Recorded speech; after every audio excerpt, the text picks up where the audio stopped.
So there's this guy, 1932. He's got a college degree, speaks like 9 languages, could have done anything with his life. And he looks at the Great Depression, looks at all these men losing everything they worked for and goes, you know what? I'm out. I'm done with all of it. Takes 1 axe, a few traps, and $1 into the deepest canyon in North America. 48 years later, he's still there. He made his own guns, bored the rifle barrels by hand, sewed every piece of clothing from deer he killed. And when the government showed up to kick him out, he built a stone fortress with gun slits and told them they'd have to kill him first. Quick thing. If you're here a lot, subscribe. Drop where you're listening from in the comments. Always wild seeing the different time zones. Alright, tonight we're heading back to 1966 Idaho. But before we go anywhere, get cozy. Like, actually cozy. Fix your pillows, grab that blanket. Where we're going, you're going to want to be settled. Picture yourself on a jet boat. The engine's roaring. Water's spraying up around you. You're deep in the gut of something called Hell's Canyon. And honestly, the name fits. This canyon plunges nearly 8,000 feet from mountaintop to river. That's deeper than the Grand Canyon. Way deeper. The walls rise up around you like prison bars made of stone, and the river beneath you, the salmon, is churning white and violent. Early explorers, including Lewis and Clark, took one look at this water and said, nope, not happening. They called it the River of No Return, and they meant it. You're a writer. Sports Illustrated sent you out here chasing a story about some hermit, some mountain man living alone in the wilderness. The locals call him Buckskin Bill. They say he's been out here for 34 years. They say he makes his own guns. They say he's half wild. You're expecting to find some grizzled, half-starved recluse, some broken man who fled civilization because it chewed him up and spit him out, some guy living in a lean-to, eating squirrels, probably crazy. The jet boat rounds a bend in the river, a place called 5 Mile Bar, and a figure emerges from the trees. He's dressed head to toe in buckskin. That's deer leather, hand-sewn by the look of it. But here's the thing, it's not ragged. It's not falling apart. It's immaculate. Like something out of a museum exhibit, but somehow better. More real. On his head sits what can only be described as a helmet. Hand-stitched leather. Styled like something the Swiss Guard would wear. It's bizarre. It's beautiful. It's completely insane. And he's smiling. This supposedly wild hermit. He's smiling at you like you're an old friend coming home for dinner. He's not shuffling, not mumbling. He walks up to your boat and introduces himself with a kind of articulate confidence you'd expect from a university professor, which, as it turns out, is closer to the truth than you'd ever have guessed. His name is Sylvan Hart, and he welcomes you not as an intruder on his solitude, but as an honoured guest in his kingdom. You think you have your story, quirky recluse, eccentric character piece, maybe 2,000 words for the Sunday magazine, human interest stuff. Then Sylvan Hart gives you the tour, your comfortable bed right now, with its clean sheets and soft pillow and temperature-controlled room. Hold on to that feeling, because what you're about to see makes your modern bedroom look like a pile of sticks. He doesn't show you a crude shelter. He shows you a 2-story lodge built from stone and timber, and not just built, engineered. The thing is designed specifically for the canyon's insane temperature swings, where summer hits 120 degrees and winter drops to -40. The first floor is built into the hillside, insulated by the earth itself for winter. The second story catches the canyon breezes for summer. It's perfect. It's genius. And he built it alone, stone by stone, log by log, over 2 years. But wait, there's more. Always more with this guy. He takes you to his blacksmith shop. There's a forge he constructed from river rock and fire clay. There's a bellows he made from deer hide and wood. There's an anvil he somehow hauled into this roadless wilderness, and hanging on the walls, covering every surface, filling every corner, are tools, hammers, chisels, saws, knives with handles carved from deer antlers, hundreds of them, maybe thousands. Every single one he made himself. Your jaw is dropping. You can feel it happening. You're a writer. You're supposed to stay objective, but come on. This is something else. And then he shows you the guns. Now here's where you need to understand something. Making a gun isn't like making a knife. It's not just shaping metal. A rifle barrel needs to be bored out perfectly straight from a solid bar of steel. We're talking tolerances of a few thousandths of an inch over several feet. This is precision work that modern factories do with specialized machinery that cost millions of dollars. It's a master-level skill that takes years of training in sophisticated workshops. Sylvan Hart taught himself to do it by hand, in a dirt floor shop. 100 miles from the nearest town, he shows you the rifle. The barrel is made from fine Swedish steel, bored and rifled by hand. The mechanism has a double cock and double set trigger that he forged himself. The stock is carved from mountain mahogany, blackened with sulfuric acid, rubbed to a deep brown shine with just the palm of his hand. There are carvings on it depicting mountain sheep. A collector once offered him a blank check for that rifle. Just write in whatever number you want. Hart said no. He explains his boring process. He starts with a solid bar of steel, uses a hand-cranked drill of his own design, spends hundreds of hours slowly, painstakingly boring out the barrel, one microscopic shaving at a time. The drill bit is hardened steel sharpened to a razor edge. He turns the crank, advances the bit a fraction of an inch, withdraws it, cleans it, repeats, for weeks, for months. The barrel has to be perfectly straight, or the gun is useless. He checks it constantly, sighting down the bore, measuring with calipers he also made himself. Then comes the rifling, cutting the spiral grooves that give a bullet its spin. Even more delicate work. He made a rifling guide, a long rod with cutting teeth arranged in a spiral. Passes it through the barrel again and again, cutting a little deeper each time. Too shallow and the bullet won't spin. Too deep and the barrel weakens. He got it right. Every time. He even makes his own bullets. Melts down lead. Casts them in molds he carved. You're standing there with this Sports Illustrated notepad in your hand, and you realize you don't have enough pages, not even close. This man hasn't just survived in the wilderness for 34 years.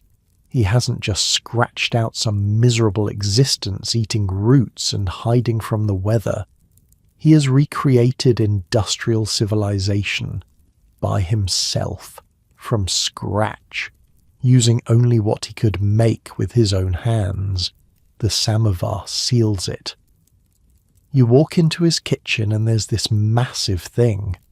A Russian-style tea urn nearly 3 feet tall, made from copper and brass with elaborate decorative elements hammered into the metal. It has a central chimney for burning charcoal, which heats the water in the surrounding chamber. It has a spigot at the bottom for drawing off hot water. A small teapot sits on top, kept warm by the rising heat. It's beautiful. Museum quality. It looks like it belongs in a Russian palace. He made it. Of course he made it. From scrap copper and brass he found in abandoned mining camps scattered through the canyon, relics of the gold rush days. And here's the thing that really gets you. He'd never seen a real samovar. He'd only read about them in books. He recreated it entirely from memory and imagination. You ask him about this, about how, about why. And he just shrugs. My idea of art, he tells you, is to make sure you have good utensils, things you use every day, before you go fooling with pictures. The Scandinavian idea, he calls it. You're writing furiously now, trying to capture everything. The stone walls, the handmade furniture, tables and chairs and shelves all fitted together with mortise and tenon joints. No nails, no screws, just wood precisely shaped and fitted. The candles made from deer tallow. The oil lamps fueled by fish oil from salmon he catches in traps he wove from willow branches. Every single object in this home was made by his hands, and he's not done showing you around. Outside the lodge, he's got a garden, a serious garden. Something like 10,000 square feet of vegetables and herbs, growing in terraces he built into the rocky volcanic soil. The canyon ground is naturally poor, rocky, acidic. He amended it with compost he makes from fish guts and plant waste. He dug a ditch from a spring higher up the canyon and built an irrigation system using wooden troughs and stone channels. Potatoes, carrots, beans, squash. He saves seeds from year to year, selecting the plants that do best in the canyon's harsh conditions. Over the decades, he's developed his own strains, perfectly adapted to this specific place.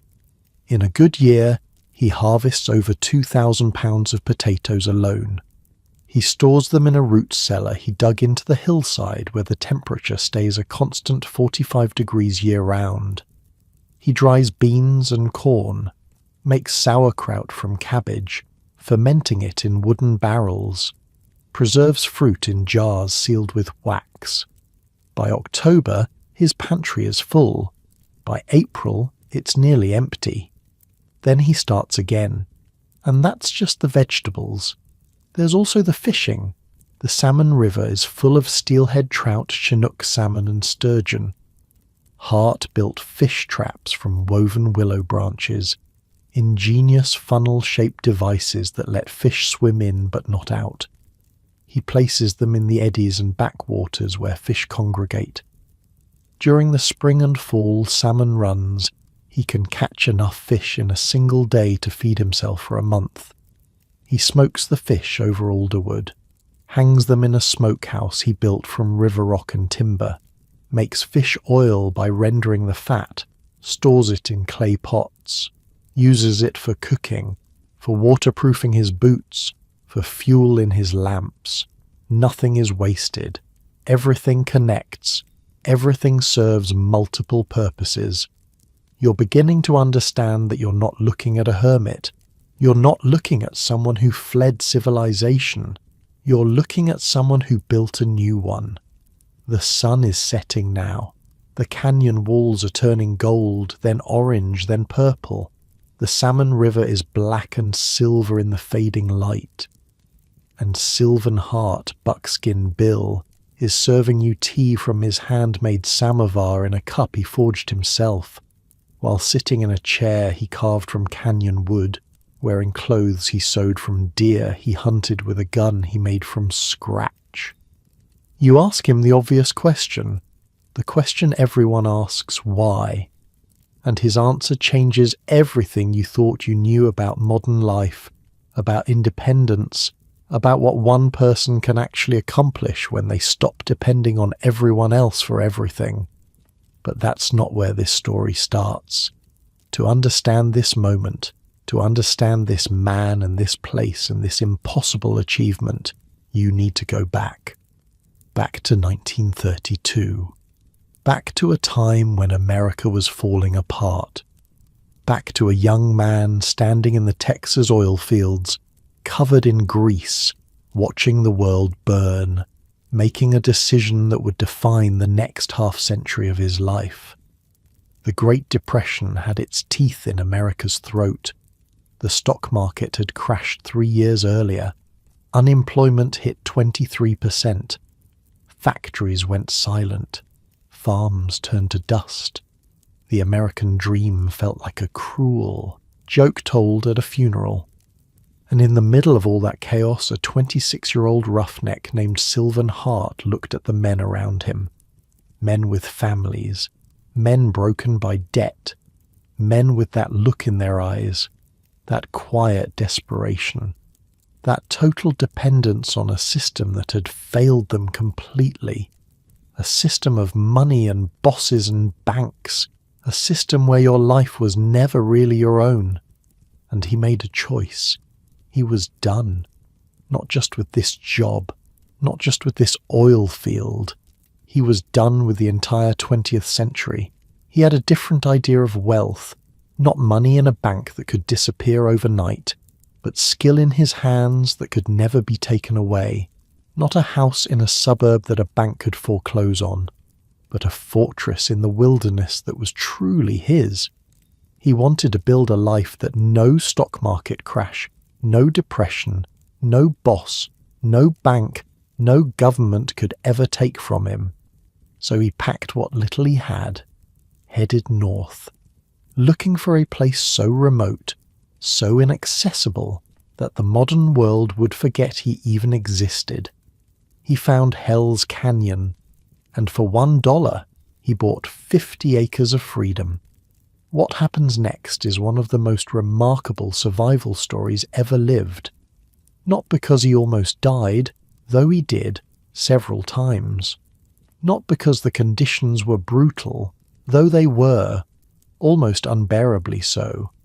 But because this educated man with his degree in English and his knowledge of Latin and Greek and half a dozen other languages, this polymath who could discuss Kant and nuclear physics and the fall of Rome, chose to apply every ounce of his intellect to the oldest human challenge there is. Survival, on his own terms, by his own hands, forever. Your pillow is soft right now. Your room is the right temperature. You didn't have to make anything you're touching, wearing, or using. You didn't have to hunt for your dinner or dig your water from a spring or spend months boring a rifle barrel by hand. That's not a criticism. That's just reality. The reality of modern life. The reality that Sylvan Hart walked away from on the day in 1932 when he crossed into Hell's Canyon and started building something extraordinary. The question isn't whether you could do what he did. Almost nobody could. The question is what it means that he did it at all. What it proves about human capability. What it says about the trade-offs we make every day without even thinking about them. But we're getting ahead of ourselves. First, you need to understand what that first winter was like, what it really cost him, what almost broke him, and how the worst 47 days of his life forged the man who would become a legend. The winter of 1932 to 33 was one of the coldest on record in Idaho, and Sylvan Hart arrived at 5 Mile Bar with an axe, a few traps, a head full of books, and absolutely no idea what he was getting into. 1932. Texas. Oil country. The whole state smells like crude and sweat and desperation. The Depression's been grinding America down for 3 years now, and everybody's feeling it. Banks closing, farms foreclosing, 1 in 4 men can't find work. The ones who can are holding on with both hands, terrified of what happens if they let go. Sylvan Hart's working the oil fields, roughneck work, brutal stuff. You're out there in the sun, covered in grease, muscles screaming, and for what? Pennies. Just enough to keep going another day. But here's the thing about Sylvan. He's not like the other guys on the rig. Most roughnecks back then, they're uneducated, farm boys, drifters, men who ended up in the oil fields because there was nowhere else to go. And that's fine. Nothing wrong with that. Hard work is hard work. Sylvan Hart has a degree in English from McPherson College in Kansas. He studied petroleum engineering at the University of Oklahoma. Didn't finish the graduate program, but still. The guy's educated, and not just educated. He taught himself languages. We're talking Latin, Greek, German, Russian, French, Spanish, Portuguese, Norwegian, Swahili, out there in the Texas oil fields. A guy who can read ancient Greek and speak Swahili, hauling pipe under the summer sun because the economy collapsed and there's nothing else. Think about that for a second. You're lying in your comfortable bed right now, probably within reach of a phone that has access to every book ever written. Sylvan Hart memorized entire languages for fun, learned them from books he borrowed or bought with whatever money he could scrape together. And now he's working alongside men who can barely sign their own names, doing the same back-breaking labour, earning the same nothing wages. He watches the other workers, really watches them. Men with wives, kids, mortgages, men who did everything right, worked hard, saved money, played by the rules, and now they've got nothing. The bank took the house, the factory closed, the farm dried up and blew away. These men built their whole lives on a system, and the system failed. Just stopped working one day. And there wasn't a damn thing any of them could do about it. Sylvan sees this. He sees the desperation in their eyes, the way they flinch when they hear about another bank closing, the way they talk about their families with this edge of panic they can't quite hide. And something clicks.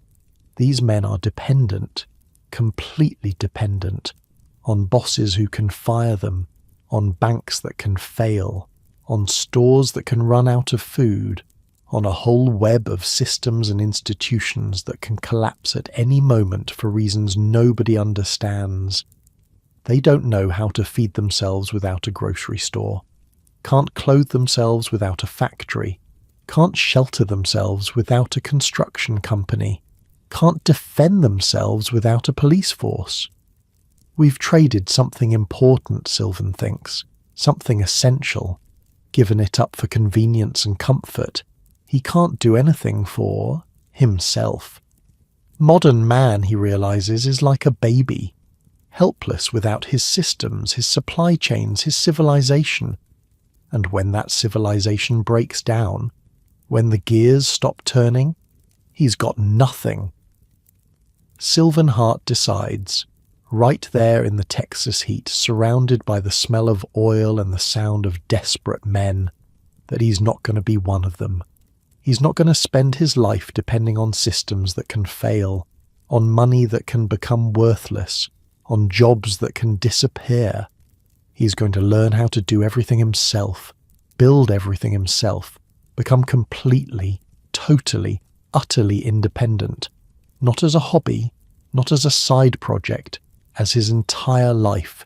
He needs land, somewhere remote, somewhere the modern world can't reach him, somewhere he can disappear and build something real.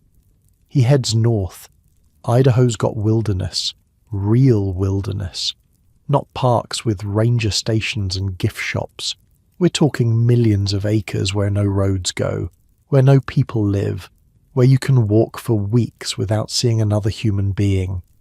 He finds it on the banks of the Salmon River, a place called 5 Mile Bar, 50 acres of rocky ground at the bottom of Hell's Canyon.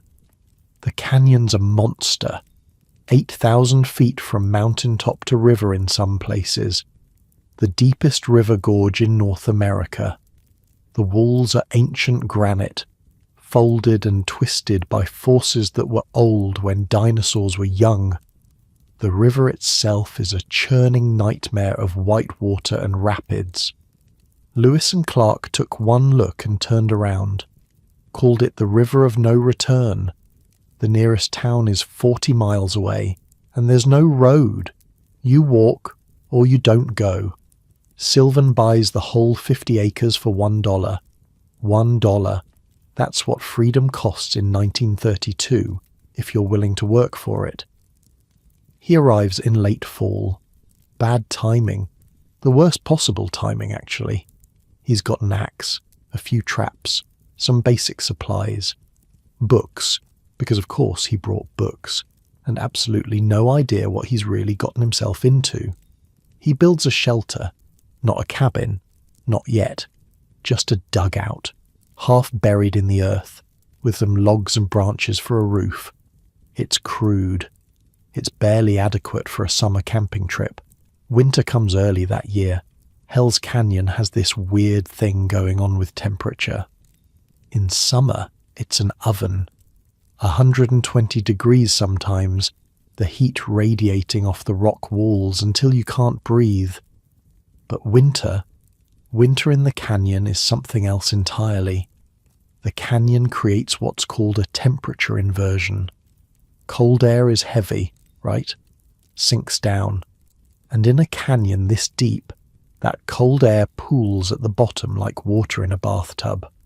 Settles on the river, just sits there, getting colder and colder, with nowhere to go. That first winter, temperatures dropped to 40 below zero. -40. That's cold enough to freeze exposed skin in minutes. Cold enough to turn the river, the mighty salmon, into ice in places. Cold enough to kill a man who isn't ready for it. Sylvan Hart wasn't ready. He burned through his firewood supply by mid-January. Started burning sagebrush instead. Sagebrush burns hot but fast. You've got to feed it constantly. He was getting up every 2 hours, all night long, to keep the fire going. Sleep 2 hours, wake up, feed the fire, sleep 2 hours, wake up, feed the fire. His hands developed frostbite. His lips cracked and bled. He lost 23 pounds, and he wasn't carrying much extra weight to begin with. The temperature stayed below zero for 47 consecutive days, December 15th to January 31st. 47 days of cold so intense that his breath froze the moment it left his mouth. 47 days of fighting to stay alive in a dugout that couldn't really keep him warm no matter how much sagebrush he burned. He thought about leaving. Of course he did. Anybody would. Hiking out, finding civilization, admitting defeat. But here's the thing about Sylvan Hart. The guy was stubborn. Not regular stubborn. Not even mule stubborn. We're talking a level of stubbornness that borders on mental illness. Once he decided something, that was it. Done. No going back. He decided to live out here, to build a life with his own hands, and some cold weather wasn't going to change that. So he survived. Barely.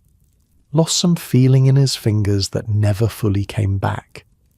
Came out of that winter gaunt and weak and haunted looking, but alive, and more importantly, educated. See, that winter taught him something. All those books he'd read about pioneers and frontiersmen and mountain men, those stories made it sound romantic, tough but doable. A man against nature winning through grit and determination. The reality was different. Those old-timers weren't just tough. They had skills, hundreds of skills, thousands of skills, things they learned from their parents, who learned from their parents, who learned from their parents. A whole inheritance of knowledge about how to survive without modern conveniences. Sylvan had read about these skills, but reading about something and doing it are two very different things. He didn't know how to build a proper shelter for this climate, didn't know how to preserve food for an 8-month winter, didn't know how to make warm clothes from animal hides, didn't know how to forge tools or bore rifle barrels or build furniture without nails. He was an educated man. A genius, probably, if IQ tests mean anything. But education isn't the same as knowledge, and knowledge isn't the same as skill. That winter stripped away everything he thought he knew, every assumption he'd made about how this was going to work, every romantic notion about living off the land. What was left? A man, alone, in the deepest canyon in North America, with one question burning in his mind: how do I make sure this never happens again? Spring came eventually. It always does. The ice broke up on the river. The cold air drained out of the canyon. The sun started warming the rocks again. Sylvan Hart emerged from his dugout like a ghost, thin, battered, changed, but not broken. He looked at his pathetic shelter, at the scorch marks where he'd burned sagebrush all night, at the frozen remains of the food he'd run through too fast, and he made a plan. Not a plan to leave, a plan to stay, a plan to build something so good, so complete, so perfectly adapted to this specific place that no winter would ever threaten him again. He was going to build a house, a real house, stone and timber, designed specifically for the canyon's insane temperature swings. He was going to build a blacksmith shop, learn to forge his own tools from scrap metal. He was going to plant a garden, figure out how to grow food in this rocky, acidic soil. He was going to hunt, fish, trap, learn every edible plant in the canyon, learn how to preserve meat and vegetables for the long winter. He was going to make his own clothes, tan his own leather, sew his own buckskin, and eventually he was going to make his own guns, from scratch. Because a man without a good rifle in this country is a man waiting to die. All of it. Every skill he'd read about, every technique the old mountain men knew. He was going to learn it, master it, improve it, starting now. The construction took 2 years. Just the house. 2 years of quarrying stone from the canyon walls, felling timber with his axe, hauling everything to the building site on his back because there were no roads, no pack animals, just one man and his determination. He mixed mortar from river sand and lime he burned from limestone deposits he found upstream, notched each log by hand, chinked the gaps with moss and clay. The design was clever. First floor built into the hillside, insulated by the earth itself. That would be his winter quarters. The dirt walls stayed a constant temperature, cool in summer, relatively warm in winter. Less firewood needed, less chance of freezing to death. Second floor open to the air, with big windows to catch the canyon breezes. Summer quarters. When it hit 120 degrees down here, you needed every breath of wind you could get. 2 stories, stone foundation, timber frame, all of it done by one man with hand tools over 2 years. And that was just the beginning. The blacksmith shop came next. This was the key to everything. With a forge, he could make tools. With tools, he could build anything. He found an anvil. Don't ask me how. Probably some abandoned mining equipment from the gold rush days. The canyon was full of that stuff. Rusty picks and broken saws and chains that nobody wanted anymore. In Sylvan's hands, that junk became treasure. He built the forge from river rock and fire clay, constructed a bellows from deer hide stretched over a wooden frame. When he pumped it, air rushed into the forge and the temperature climbed high enough to work steel. His first hammer was crude, but he used it to make a better hammer, and used that to make a better one still. Each tool allowed him to make the next tool. Each skill opened the door to the next skill. Hammers, chisels, saws, knives with handles carved from deer antlers, files, punches, dies and taps in sizes you wouldn't believe. He scavenged metal from everywhere. Old mining equipment, abandoned moonshine stills, anything made of iron or steel or copper or brass. He'd haul it back to his shop, heat it in the forge, and transform it into something useful. The sound of his hammer rang through the canyon, day after day, year after year. a rhythm as steady as a heartbeat. Each swing was a declaration. Each finished tool was a vote for independence, a vote for self-reliance, a vote against the system that had failed all those desperate men back in the Texas oil fields. The canyon walls echoed with it. The river carried the sound downstream, and Sylvan Hart, the college boy with his languages and his books, was becoming something else entirely. He was becoming Buckskin Bill. But we're getting ahead of ourselves, because before he could become a legend, before visitors would motor up the river to marvel at his handmade world, before Sports Illustrated would send writers to document his life, Sylvan Hart had to figure out something much more basic. How to not starve. The garden was a problem. This canyon soil wasn't meant for growing vegetables. Rocky, acidic, full of volcanic debris that had been settling here for millions of years. You couldn't just plant seeds and expect them to grow. He started hauling dirt from the riverbank, rich stuff, full of nutrients from all the dead salmon that rotted there every year after spawning, mixed it with fish guts and plant waste, made his own compost.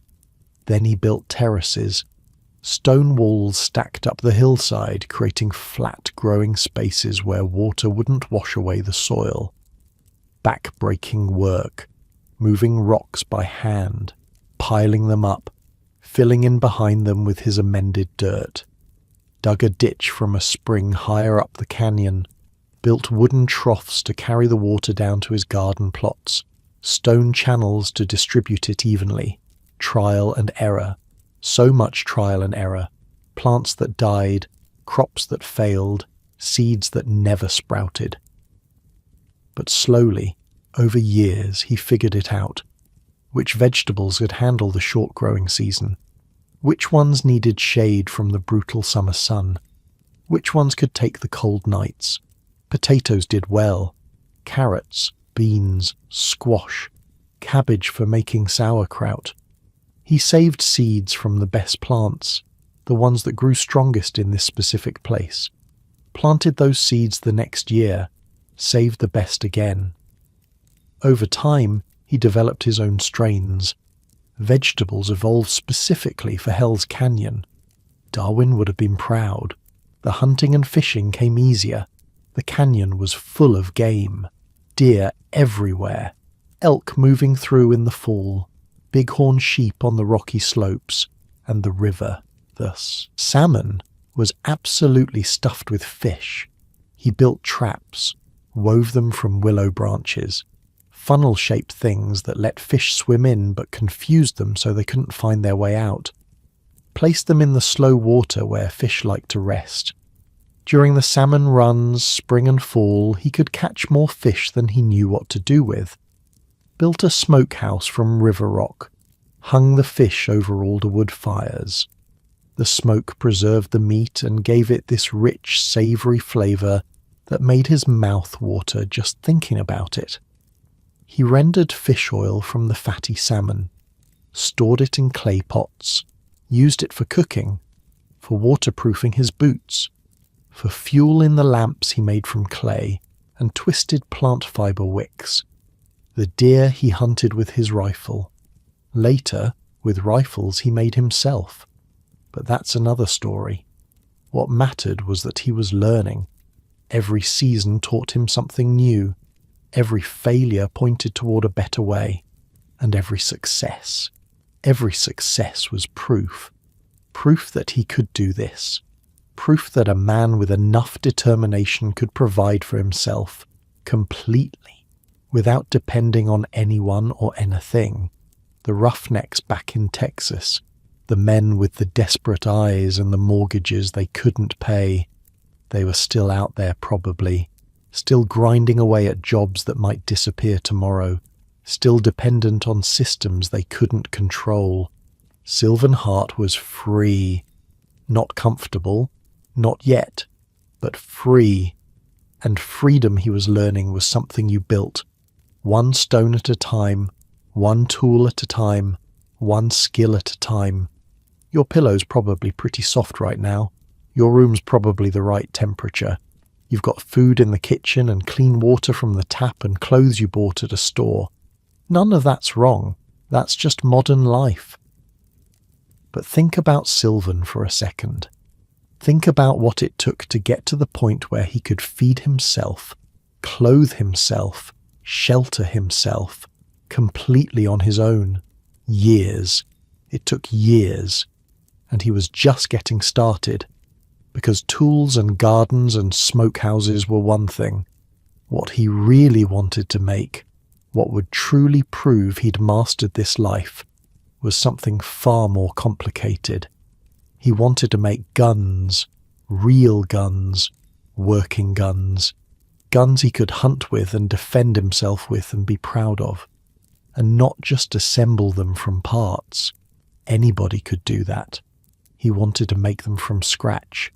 Every piece, including the barrels. If you know anything about gunsmithing, you know that's insane. The barrel is the hardest part. It has to be bored perfectly straight through solid steel, with tolerances measured in thousandths of an inch.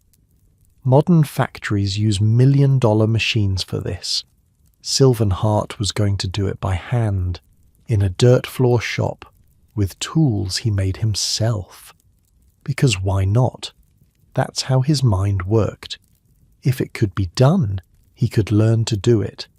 If humans had ever figured out how to make something, he could figure it out too. It would just take time and patience and a level of stubbornness that most people can't even imagine. The sound of his hammer echoed off the canyon walls, day after day, year after year. And somewhere in that rhythm, somewhere in that endless repetition of heating and shaping and cooling and starting again, Sylvan Hart disappeared, and Buckskin Bill was born. Making a knife is one thing. Heat some steel, pound it flat, grind an edge. Anybody with patience and a forge can figure that out eventually. Making a gun is something else entirely. A gun has dozens of moving parts that have to work together perfectly. The trigger mechanism alone has springs and levers and catches that need to move exactly right, or the whole thing's useless or dangerous. A gun that fires when you don't want it to is worse than no gun at all. But the hardest part, the barrel. A rifle barrel starts as a solid bar of steel. You have to bore a hole through the entire length of that bar, perfectly straight, perfectly centered, perfectly smooth. We're talking tolerances of a few thousandths of an inch, over 2-3 feet of steel. If the hole wanders even slightly, the barrel's ruined. If the walls end up uneven, the barrel's weak. Might explode in your face when you fire it. Modern gun factories use computerized machines that cost more than most houses. Precision equipment designed specifically for this one job. Teams of engineers spent years developing these systems. Sylvan Hart looked at all that and said, "Nah, I'll do it by hand, in a dirt floor shop, with tools he made himself, 100 miles from the nearest town." Here's how crazy this is. He starts with a solid bar of Swedish steel. Good stuff. The kind that holds up under the pressure of firing. He's got this bar clamped in a jig he built, held perfectly still. Then he brings out this drill he made, hand cranked, nothing fancy looking, just a long steel rod with a cutting bit on the end that he sharpened himself from hardened steel. He positions the bit against the end of the steel bar, takes a breath, and starts cranking. The bit bites into the steel. Tiny shavings curl away. He cranks. More shavings. He withdraws the bit, cleans it, clears out the shavings, goes back in, cranks some more, a fraction of an inch at a time. That's it. That's the process. Hours and hours and hours of turning a crank, withdrawing the bit, cleaning it, going back in, day after day, week after week. A single rifle barrel took him months of sitting in his shop, cranking that drill, checking the hole with gauges he made, measuring everything with calipers he forged from scrap metal. The slightest wobble, the tiniest drift off center, and all that work was wasted. He didn't have a single barrel fail. Not one. Think about that. A self-taught gunsmith working alone with primitive tools achieved precision that modern factories need million-dollar machines to match. How? Patience. That's part of it. The guy had more patience than a spider building a web in a windstorm. But also something else, something harder to explain. He understood the steel, understood it in a way that you can only understand something you've worked with for years. He could feel when the bit was cutting clean and when it was starting to bind. Could tell by the sound, by the resistance, by something in his hands that told him when to push and when to back off. That kind of knowledge doesn't come from books. It comes from doing, from thousands of hours of practice, from failures that teach you what success feels like. After the boring came the rifling, and this was even trickier. A smooth barrel fires a bullet, sure, but the bullet tumbles through the air. It's inaccurate. Maybe fine for close range, but useless for hitting anything beyond 100 yards or so.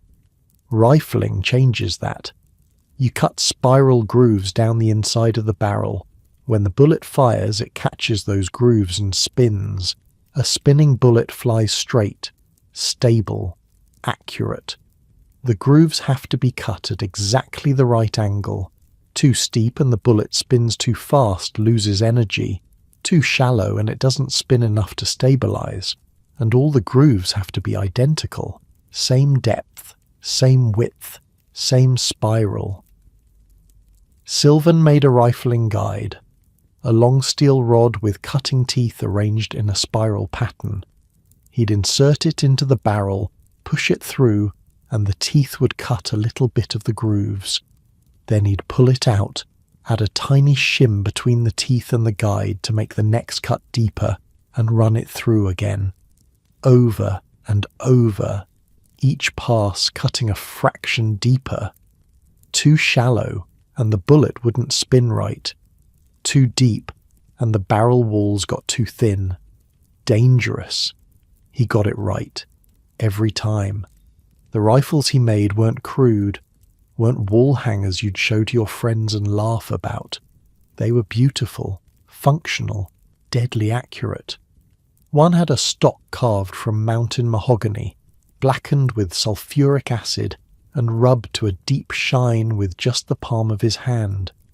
Carvings of mountain sheep decorated the wood. The barrel was .45 caliber, bored from Swedish steel.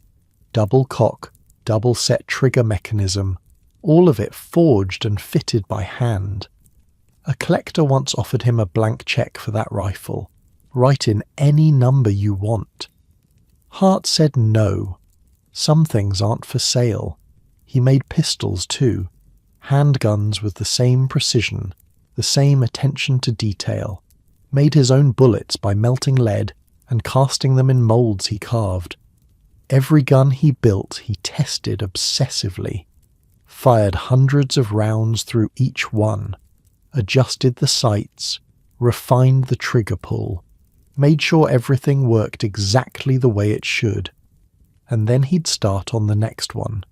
He never took less than a year on a single firearm, usually longer, no rushing, no shortcuts, just steady, patient work until the thing was perfect.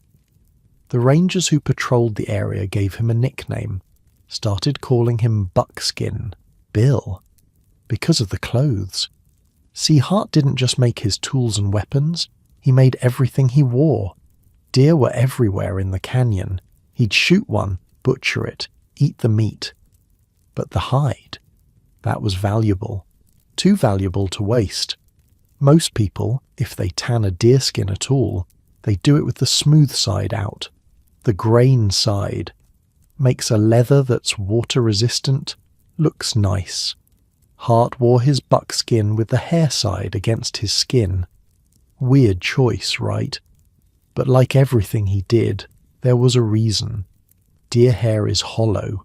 Each strand is basically a tiny tube, and hollow tubes trap air. Air is an insulator. So wearing the deer hair against his skin created this layer of trapped air between him and the leather. Kept him warm in winter. And here's the strange part. It also kept him cooler in summer. The same principle works both ways. The tanning process was brutal. Labor-intensive doesn't begin to describe it. First, he'd skin the deer. Carefully. You want the hide in one piece, no holes, no cuts. Then he'd scrape it. Both sides. The outer side has fat and tissue clinging to it.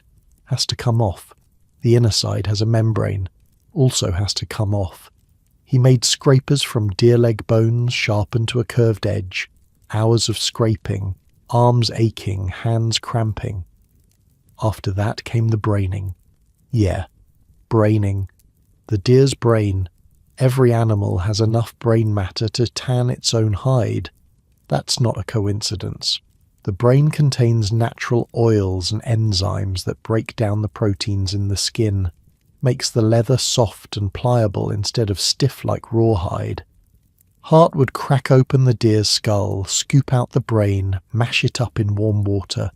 Then he'd soak the hide in that slurry, work it in with his hands, squeeze it through the fibres, let it sit, then wring it out, soak it again, wring it out, over and over. After the braining came the stretching. This was the hard part. While the hide was still damp, he had to stretch it constantly, pull it, knead it, work it with his hands. If he let it dry without stretching, it would harden back into stiff, useless rawhide. So he'd stretch, for hours, working every inch of the hide until his arms burned and his fingers went numb. Then smoking. He'd hang the stretched hide over a fire of green wood. The smoke penetrated the fibres, gave the leather its tan colour, made it water-resistant. Without the smoking, the first time the buckskin got wet, all that braining and stretching would be undone. The whole process, from fresh hide to finished buckskin, took about a week of constant work, and that was just the leather. Then he had to cut it, sew it. He used sinew for thread, tendons from the deer, dried and split into fine strands, stronger than any commercial thread, and when sinew gets wet, it swells. Then as it dries, it shrinks, pulling the seams tighter, creates a waterproof seal. He hand-stitched everything, shirts, pants, moccasins, gloves, even that crazy Swiss Guard helmet. That became his trademark. Each piece of clothing was a work of art. The jacket had fringe along the arms and back, not for decoration. The fringe channeled rainwater away from his body, kept him drier. The moccasins had double-thick soles made from the toughest part of the hide, the section from the deer's back where the skin is thickest. He replaced them once a year when the canyon rocks finally wore through the leather. The helmet was genius, wide brim to shade his eyes from the brutal summer sun, ear flaps that tied down in winter wind, the crown stuffed with dried grass for insulation. It looked eccentric, looked like something a lunatic would wear, but it worked better than anything you could buy in a store. He wore buckskin every single day, for decades. The same jacket, the same pants, maintained and repaired and eventually replaced with new pieces he made the same way. A suit of buckskin took a couple of weeks to make, but once finished, it lasted for years. Tough enough to handle the canyon's rough country, flexible enough to work in, warm in winter, cool in summer, and completely free. Well, free if you don't count the labour, which Hart didn't. Labour was just how you spent your days. It wasn't something to avoid. It was the whole point. The routine emerged over years. Seasons shaped his life the way they shaped everything in the canyon. Spring was planting time, getting the garden going, repairing whatever winter had damaged, the river running high with snowmelt, fish starting to move. Summer was tending, weeding the garden, fishing, making repairs to his buildings, the forge going constantly, always something to make, always some tool that could be improved. Fall was the frantic season, harvesting everything from the garden, smoking fish, jerking venison, drying beans and corn, fermenting cabbage into sauerkraut, stocking the root cellar, cutting firewood. So much firewood. You could never have too much firewood. Winter was maintenance and making, tool work, leather work, reading. God, the reading. He had hundreds of books in that cabin. History, philosophy, science, literature. He'd hauled them all in, one backpack load at a time over the years, 12 to 14 hours of work a day, every day, for decades. That's over 200,000 hours. 200,000 hours of labour, all by hand, all alone. And you know what? He didn't seem tired of it. Didn't seem worn down or burned out or bitter. The man genuinely loved his life. He'd tell visitors about it sometimes, about why he did it. And his answer was always the same. Freedom. Not freedom like people use the word now. Not freedom to buy whatever you want or go wherever you want or do whatever feels good. Real freedom. Self-reliance. The ability to provide for yourself completely without depending on anyone or anything that could fail you.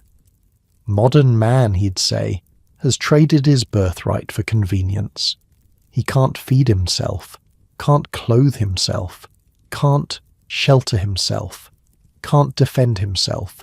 He's utterly dependent on a system that can fail at any moment.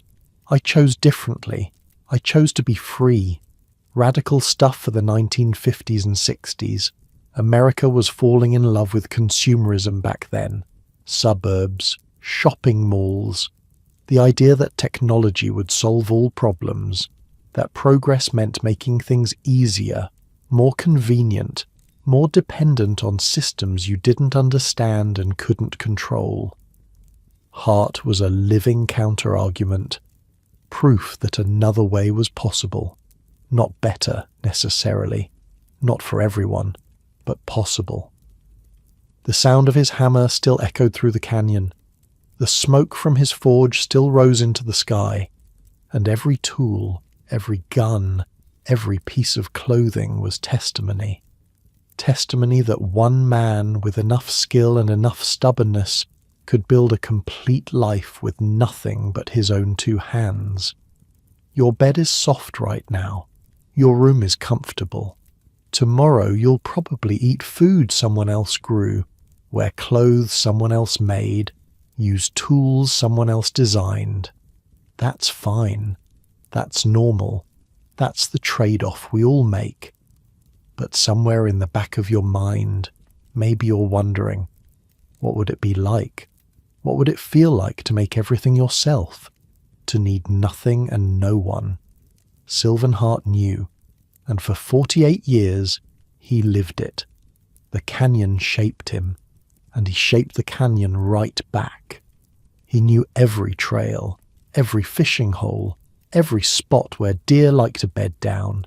He knew which plants were edible, which were medicinal, which would kill you, knew the weather patterns, could read the sky and tell you what was coming 3 days out. Rattlesnakes were everywhere in summer, coiled in the rocks, waiting. He learned to watch where he put his hands, where he stepped, learned to listen for that dry buzz that meant back away slowly. Black bears roamed the canyon, mountain lions too.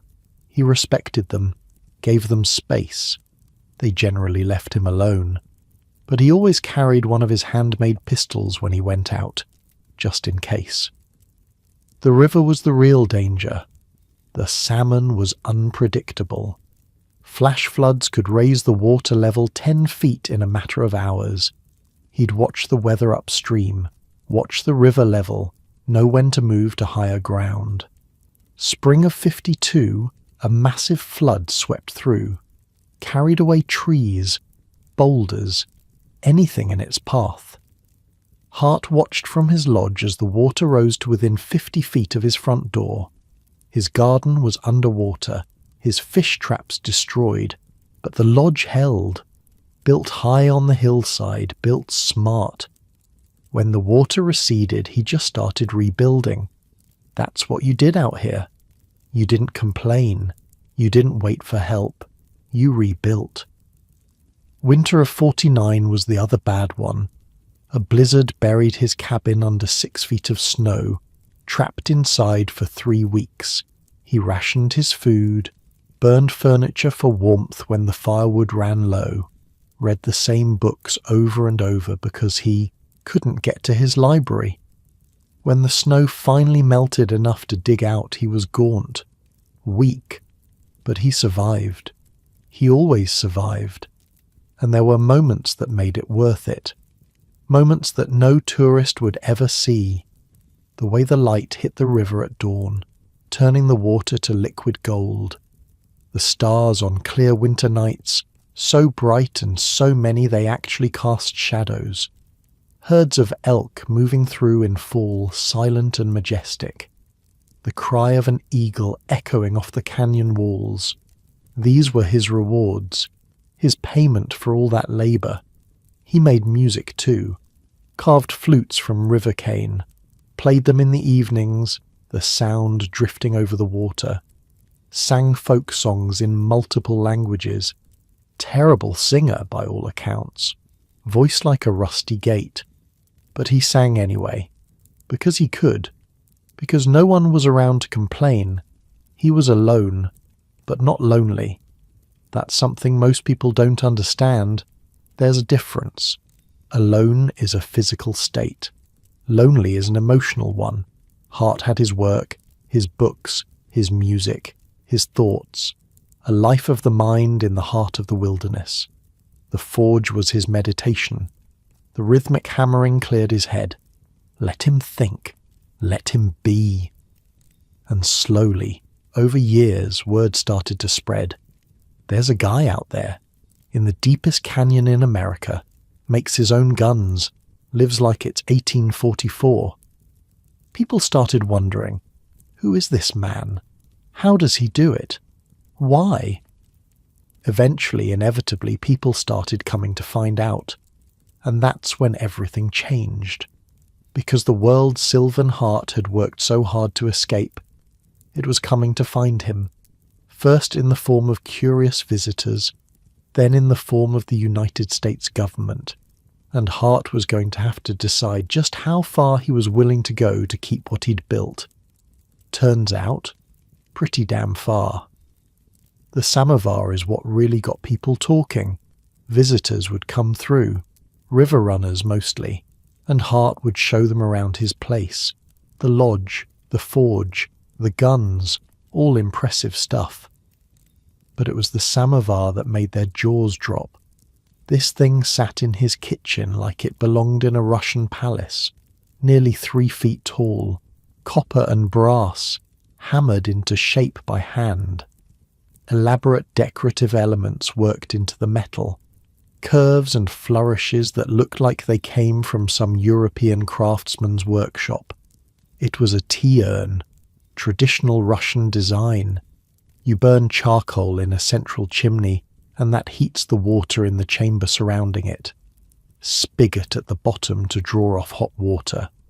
Little teapot perched on top, kept warm by the rising heat. Beautiful, functional, museum quality.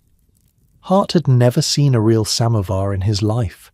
He'd read about them, in books, descriptions of how they worked, what they looked like, how the different parts fit together, and from those descriptions, from words on a page, he recreated the whole thing from memory and imagination.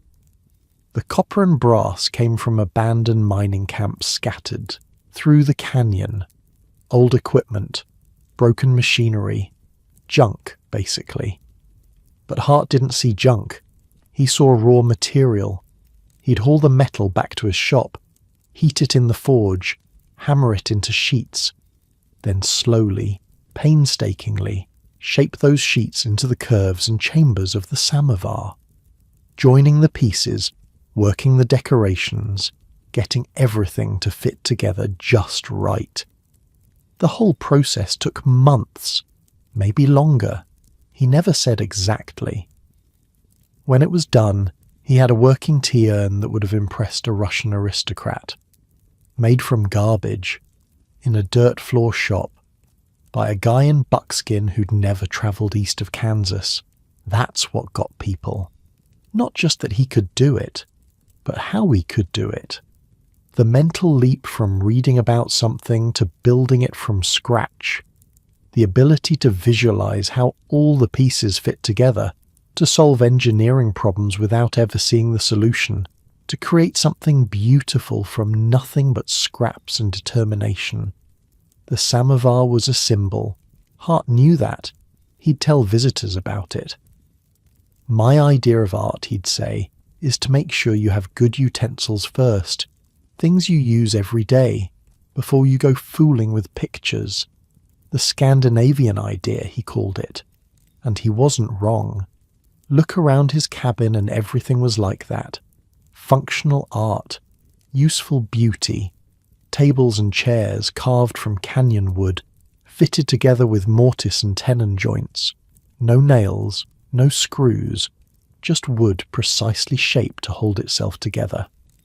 Bowls and dishes made from wood, clay, stone, spoons and ladles he carved during long winter evenings, baskets woven from willow branches for storing his harvest, candles from deer tallow poured into moulds with wicks made from twisted plant fibres, oil lamps fueled by fish oil, dim light, flickering, but enough to read by, and read he did, hours every night.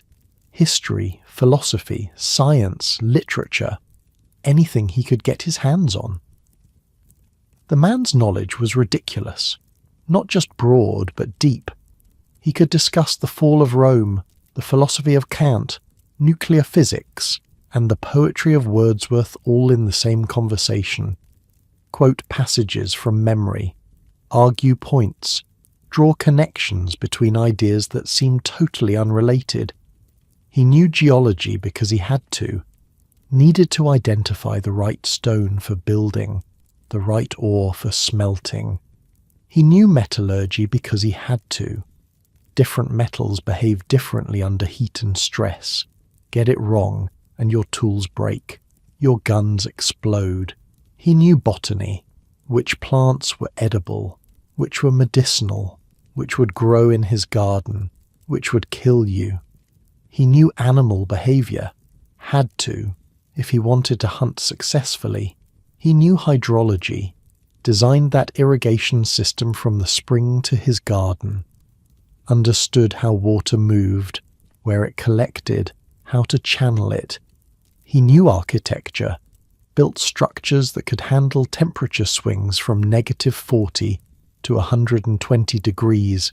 He knew chemistry. Tanning hides requires chemistry. Preserving food requires chemistry. Making gunpowder requires chemistry. He knew ballistics, made guns that shot straight. That's physics, math, engineering all rolled together, and on top of all that practical knowledge, he had the books, the philosophy, the history, the literature. He wasn't some uneducated mountain man who got lucky. He was a genuine polymath who chose to apply his intellect to the oldest human challenge, survival, on his own terms. Visitors would sit in his cabin, drinking tea from his handmade samovar, and realize they were talking to one of the most remarkable people they'd ever meet.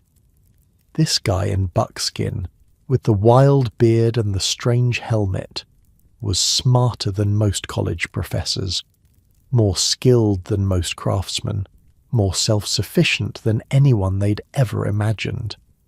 And he'd chosen this life on purpose. The only time Hart left the canyon was during World War II. 1942. Pearl Harbor had happened a few months before. America was mobilizing. Every able-bodied man was either enlisting or getting drafted. Hart hiked out of his canyon and volunteered. Think about that for a second. This guy had spent a decade building a life specifically designed to be independent from civilization, had rejected the modern world completely, and when that world went to war, he walked 40 miles through wilderness to sign up. The military rejected him. Doctor found he had an enlarged heart, not fit for combat, but they didn't send him home. They sent him to a Boeing plant in Kansas, put him to work on something called the Norden bomb site. Now, if you don't know what the Norden bomb site was, here's the short version. It was basically the iPhone of World War II military technology, the most sophisticated targeting computer ever built, a mechanical brain that could calculate where bombs would land based on altitude, airspeed, wind drift, and a dozen other variables. The Allies thought it would win the war, thought it would let them bomb targets with surgical precision from high altitude. They guarded the plans like they guarded nuclear secrets. Bombardiers took oaths to protect it with their lives. If a plane went down in enemy territory, crews were supposed to destroy the bomb site before anything else. And Sylvan Hart, the mountain man from Hell's Canyon, spent 3 years working on it. The guy who bored rifle barrels by hand in a dirt floor shop was suddenly helping build the most complex mechanical device of the war. His metalworking skills, his precision, his ability to understand how parts fit together. All of it was useful. He never talked much about those years, just said the work was interesting, the people were decent. But the whole experience reminded him why he'd left in the first place. Because here's the thing about war. It's the ultimate expression of everything Hart hated about modern civilization. Massive systems, huge bureaucracies, individual people reduced to cogs in machines they don't understand, your life controlled by forces beyond your comprehension. The bomb site was brilliant technology. Hart appreciated that. But what was it for? Dropping bombs on cities, killing people who'd never done anything to him personally. All in service of governments and ideologies and systems that would happily grind up millions of lives to achieve their goals. The war ended. Hart walked away from Boeing without looking back, returned to his canyon, to his forge and his garden and his handmade life. The experience hadn't changed his philosophy, it had confirmed it. By the mid-50s, Hart had perfected his world. The lodge was complete. The blacksmith shop was humming. The garden produced enough food to last through the 8-month winters. He had guns, tools, clothes, everything he needed. He was completely self-sufficient, completely free. And then the outside world came knocking. 1956. The US Forest Service, riding the wave of the new environmental movement, announced plans to designate a huge chunk of central Idaho as a primitive area, including Hart's home at 5 Mile Bar. Primitive area. Sounds nice, right? Protected wilderness. No development. Nature preserved for future generations. There was just one problem. The designation came with a rule. No permanent human habitation. After 24 years of back-breaking labor, after building a lodge and a forge and a garden and an irrigation system, after making his own guns and clothes and tools, after surviving winters that would have killed most men, after creating something that nobody else on Earth could have created, the government wanted to kick him out, turn his home back into empty wilderness, pretend he'd never been there at all. Hart's response was not to write a letter to his congressman. That's what a normal person would do. File a complaint, hire a lawyer, work within the system. Hart wasn't a normal person. He started building a tower, 3 stories tall, stone like his lodge, narrow slits for windows, positioned to command a perfect view of the river. The only practical approach to his property, gun slits. That's what those windows were. Not for looking out, for shooting through. He was building a fortress. The Rangers started hearing about it. Some of them had been friendly with Hart, would stop by when they patrolled the area, drink tea from his samovar, listen to his stories. Now they were hearing he was building a gun tower and stockpiling weapons and telling anyone who'd listen that they'd have to kill him to get him out. He wasn't bluffing. At the same time, Cold War paranoia was running hot. Nuclear annihilation felt like a real possibility. People all over America were building bomb shelters in their backyards. Hart built one too, but not like the suburban versions with their thin concrete walls and 2 weeks of canned goods. He blasted his shelter out of solid rock, used dynamite he bought on one of his rare trips to town, spent months drilling holes, setting charges, hauling out rubble. The shelter could hold several people, had shelves for food and water, a ventilation shaft to the surface. This wasn't a precaution. This was preparation. For war. Against his own government, if it came to that. The man who'd rejected civilization, who'd walked away from everything modern life offered, was now preparing to fight to the death to keep what he'd built. Eventually the Rangers came, motored up the Salmon River, faces grim. They'd seen the tower, heard the threats, come to assess the situation. What they found changed everything.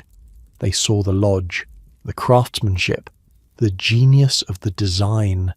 They saw the forge, the tools, the guns Hart had made with his own hands. They saw the garden, the irrigation system, the root cellar packed with preserved food.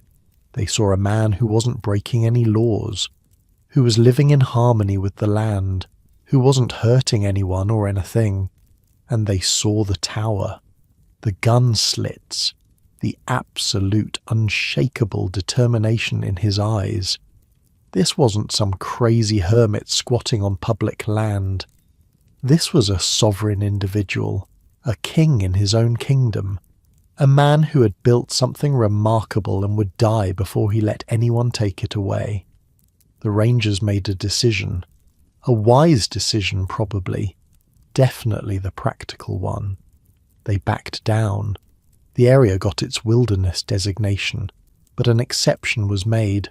Sylvan Hart could stay, could live out the rest of his days in the home he'd built with his own hands. The tower was never fired in anger, never had to be, but it stood there anyway, stone and determination, a statement to anyone who might think about messing with Buckskin Bill. Some things aren't for sale, some things aren't negotiable. Hart had drawn a line, and the United States government for once had decided not to cross it. Your bed is warm right now, comfortable, safe. Nobody's going to come take it away from you. But think about what it would feel like to build something with your own hands over decades, only to have someone in an office somewhere decide it wasn't yours anymore. Think about what you'd be willing to do to keep it. Sylvan Hart knew exactly what he was willing to do, and he made sure everyone else knew too. That's not paranoia. That's not craziness. That's freedom. The real kind. The kind you have to be willing to fight for. The standoff revealed something important about Hart. Something most people missed when they heard the story. He wasn't antisocial, wasn't hiding from people, wasn't some damaged soul who couldn't function around other humans. He was anti-dependence. Big difference.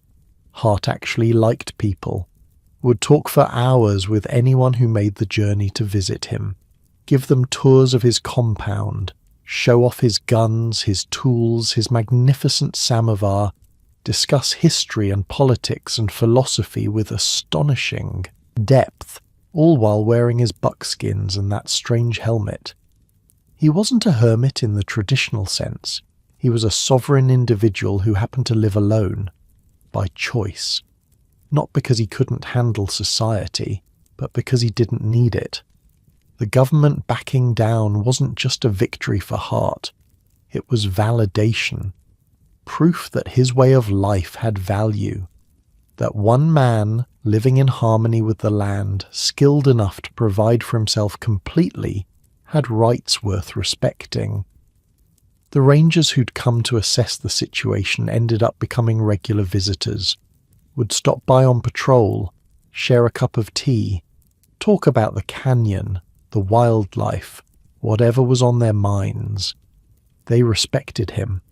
Hard not to once you saw what he'd built. Word spread through the Forest Service. There's this guy out in Hell's Canyon, makes his own guns, built his own house, faced down the whole agency and won. Some people thought he was crazy. Some thought he was a hero.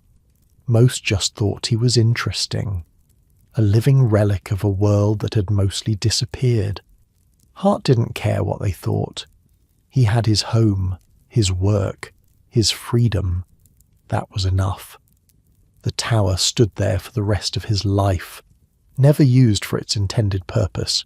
Just a statement, a reminder. This is mine. I built it, and I'll defend it. After the confrontation, life settled back into its rhythm. Seasons came and went. The garden grew. The forge rang. The river flowed. Hart was in his 50s now, still strong, still sharp, but starting to feel the years in his bones. Winter mornings were harder. The cold seeped deeper, took longer to shake off, didn't slow him down much, just made him more careful, more deliberate. He developed routines over the decades, efficient patterns for everything he did. Rise with the sun, check the weather, the river, the garden. Breakfast simple, venison jerky, dried fruit, tea from his samovar, eaten standing, already planning the day's work, and there was always work.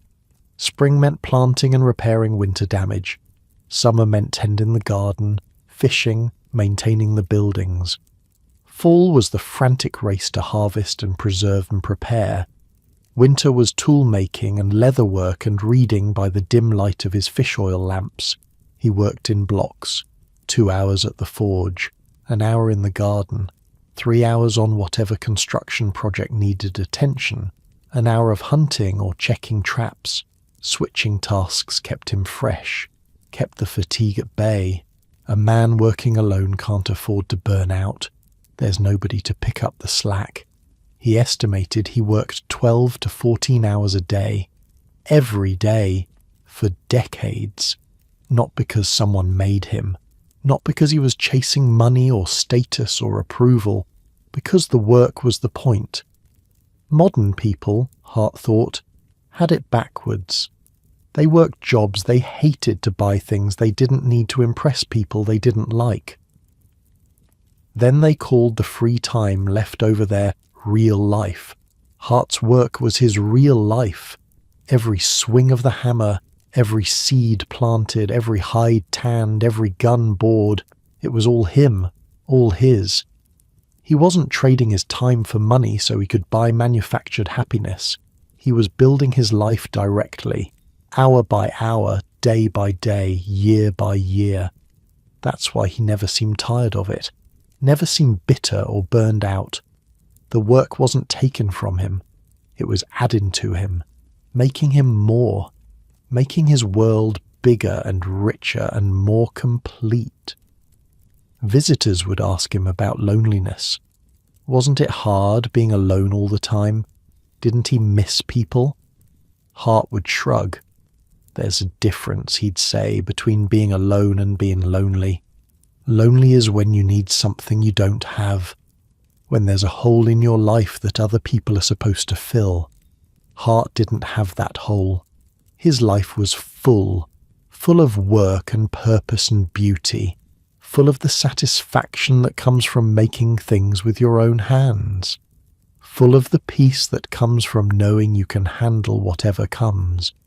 He had his books for intellectual companionship, had the animals of the canyon for company, the deer that wandered through his property, the eagles that soared overhead, the fish in the river, and increasingly he had visitors, river runners floating past, rangers on patrol, journalists who'd heard the legend and come to see for themselves.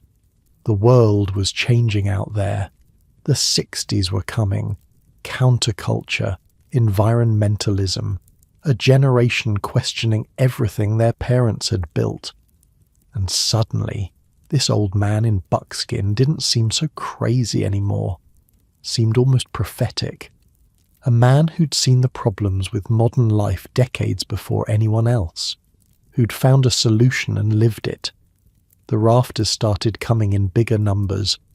The Salmon River was becoming a destination. Whitewater adventure, wilderness experience, disconnect from civilization for a few days.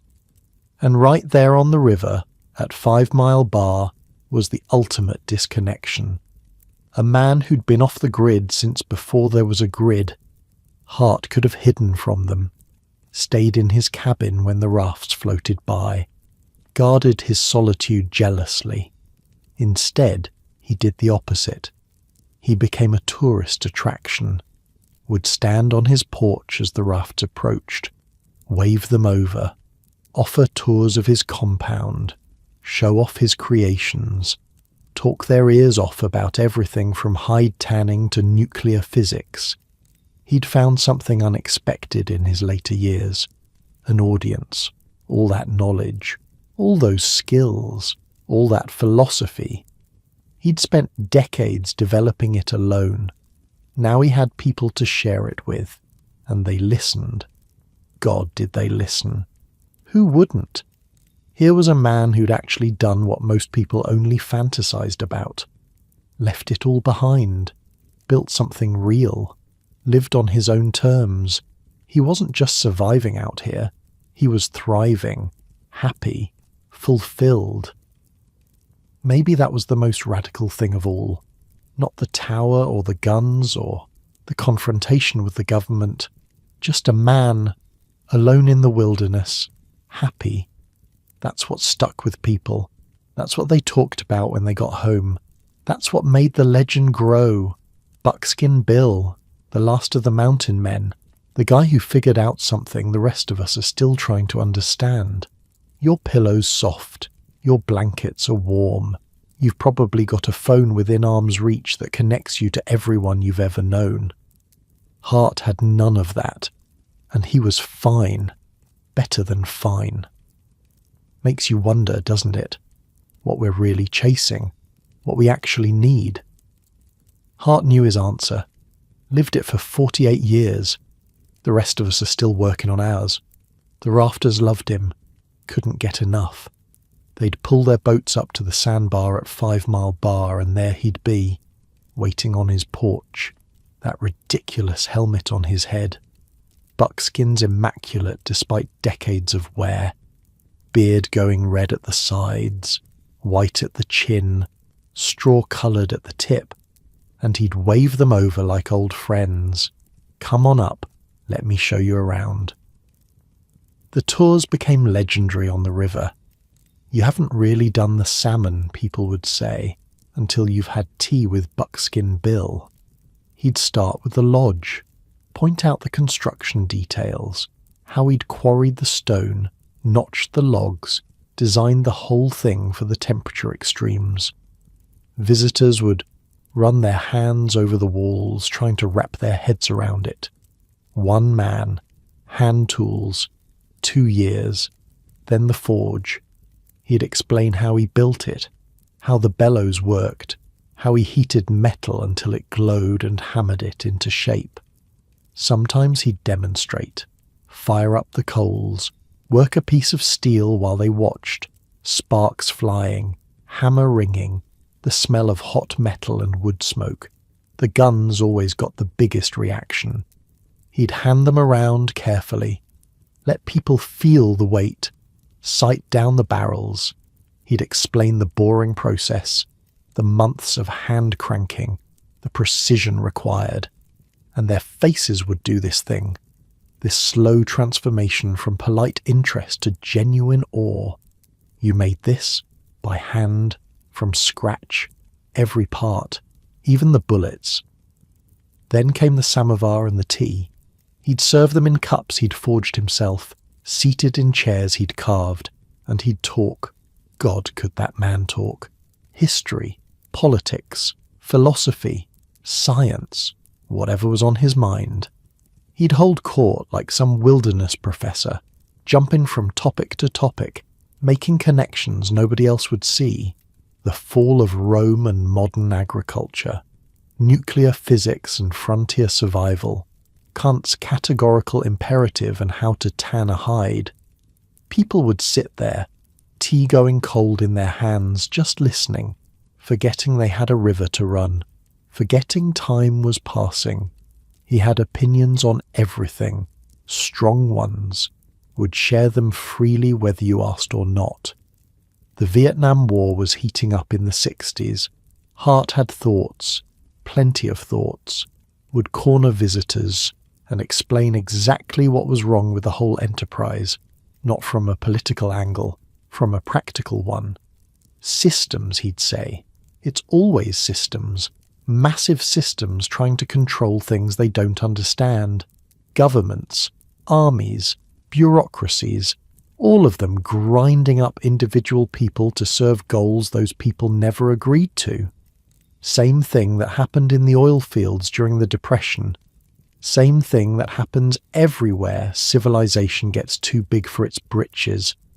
He wasn't bitter about it, more bemused, like he was watching children make the same mistakes over and over and couldn't understand why they didn't learn. The visitors ate it up. Here was a guy who'd actually opted out, actually walked away from all of it, and he seemed fine, better than fine, happy, fulfilled, living proof that you didn't have to play the game. Most of them would get back in their rafts eventually, float on down the river, return to their regular lives, jobs and mortgages and alarm clocks. But they'd remember. Years later, decades later, they'd still talk about that afternoon with Buckskin Bill, the tea, the guns, the way he looked at them like they were the strange ones, not him. He had this line he'd use, a favourite, about modern man trading his birthright for convenience, about being utterly dependent on systems that could fail. I chose differently, he'd finish. I chose to be free. Simple words. But coming from him, sitting in that lodge he'd built, wearing clothes he'd sewn, holding a cup he'd forged, they hit different. This wasn't theory. This was demonstration. His rare trips to town became the stuff of legend too. Once or twice a year, Hart would make the journey out. 40 miles through wilderness to the nearest settlement, a place called Bergdorf, Idaho. Summer population of about 6 people. He didn't go for supplies, not really. Made almost everything he needed himself. He went for 3 things: tea, books, gunpowder. Tea because he loved it, the ritual of it, the warmth, the moment of peace in the middle of a hard day. He could have done without, but didn't want to. Books because his mind was hungry, always hungry. No matter how many he'd read, there were more. History he hadn't learned, philosophy he hadn't considered, science that had advanced since his last visit. Gunpowder because you can't make it safely in a dirt floor shop. Some things are worth buying. He'd show up in town and it was like a celebrity appearance. People would come out just to see him. This wild man from the canyon, dressed in buckskin, that crazy helmet, beard down to his chest, and he'd pay for his purchases with gold dust. Panned it from the river himself. The salmon had gold. Not much, not enough to make mining worthwhile, but enough that a patient man could collect it over time. Hart would bring out these little leather pouches, count out the dust on a scale, and walk away with his tea and books and powder, like something out of the 1800s, which was exactly the point. The shopkeepers never knew quite what to make of him. Friendly enough, chatty, obviously intelligent, obviously not crazy, despite appearances, but so completely outside normal experience that they didn't have a category for him. He wasn't a tourist, wasn't a hunter, wasn't a prospector or a rancher or anything else that made sense. He was just Buckskin Bill, his own category, Population 1. In 1966, the wider world found out about him. Sports Illustrated sent a writer named Harold Peterson up the Salmon River. Peterson was chasing the same story everyone chased. The mountain man, the hermit, the guy living wild in the wilderness. He expected to find a character, some colourful eccentric who'd make good copy for a Sunday magazine. 2,000 words, a few photos, on to the next assignment. What he found was something else entirely. Peterson spent days with Hart, took the full tour, drank the tea, listened to the philosophy, watched him work the forge, examined the guns, walk the garden, explored the bomb shelter, and the story he wrote wasn't a character piece. It was a profile of a genius, a man who'd achieved something that seemed impossible, total self-sufficiency in the modern age. The Last of the Mountain Men, Peterson titled it. The article ran in October 1966 and hit like a bomb. Letters poured in from all over the country. People fascinated by this man who'd actually done what so many fantasized about. Actually walked away. Actually built something real. Hart became a national figure overnight. The symbol of something America was afraid it had lost. Rugged individualism, self-reliance, the ability to stand on your own 2 feet without anyone's help. The 60s were a strange time for that kind of message. On one hand, the counterculture was questioning everything, dropping out, seeking alternatives to mainstream society. On the other hand, the mainstream was more comfortable and dependent than ever. Suburbs, consumer goods, a chicken in every pot and a car in every garage. Hart represented something different from both. Not a hippie commune with shared resources and fuzzy ideology. Not suburban conformity with its lawns and mortgages and keeping up with the Joneses. Just one man, making his own way, beholden to nothing and no one. The article didn't change his life much. A few more visitors, a few more questions. But he was already living exactly the way he wanted to live. Fame couldn't add anything to that. What it did change was his legacy. Before Peterson, Hart was a local legend, known on the river, in the small towns nearby, among the rangers who patrolled the wilderness. After Peterson, he was a national symbol, an idea as much as a person, proof that another way was possible. People started showing up with copies of the article, wanted him to sign them, wanted to shake his hand, wanted just to see, with their own eyes, that he was real. He'd oblige, graciously mostly, sign the articles, pose for photos, give the tours. But you could tell it amused him. All these people travelling hundreds of miles just to see a guy who'd made his own spoons. He'd joke about it with visitors. You came all this way to look at an old man in leather pants? Yeah, they'd say. We did? And he'd smile. That warm, genuine smile, and invite them in for tea. The funny thing about fame is it usually changes people, inflates egos, creates distance. makes them perform instead of just being. Hart never performed. Couldn't have if he'd tried.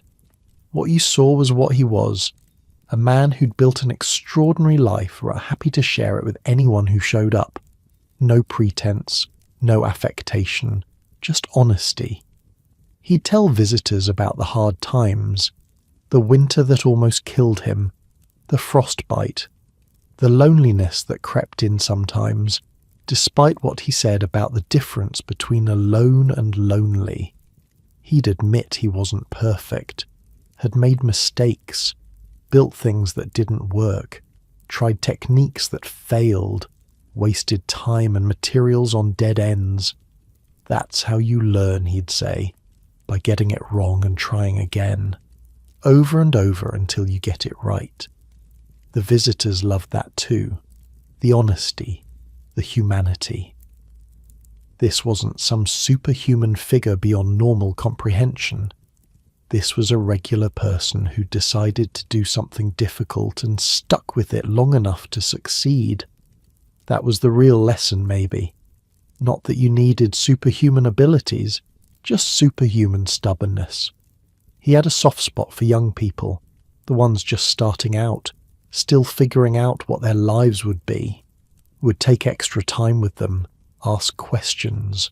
What do you want to do? What matters to you? What are you willing to sacrifice to get it?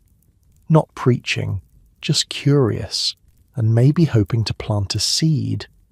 The idea that you didn't have to follow the expected path, didn't have to take the job and buy the house and accumulate the stuff. You could choose something different, something harder maybe, but more yours. He never pushed it, never said everyone should live like him. That would have been ridiculous. Most people couldn't. Most people wouldn't want to. But for the ones who had that itch, that nagging feeling that something was missing, that modern life wasn't quite enough. For them, Hart was evidence. You can do this.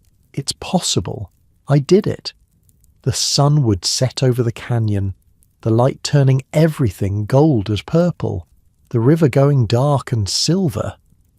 And Buckskin Bill would wave goodbye to the day's visitors, watch them float away downstream, return to his lodge and his books and his quiet evening routine. Another day, another set of faces, another round of questions and tours and tea. Tomorrow would bring more, or it wouldn't. Either way was fine. He had his home, his work, his freedom. What more could a person need? Your phone is probably within reach right now. You could check it, see what's happening in the world, what your friends are doing, what strangers think you should care about. Hart didn't have that, didn't want it. The world could spin without him just fine, and maybe, lying there in your comfortable bed, you're wondering what that would feel like, to be that disconnected, that self-contained, that free.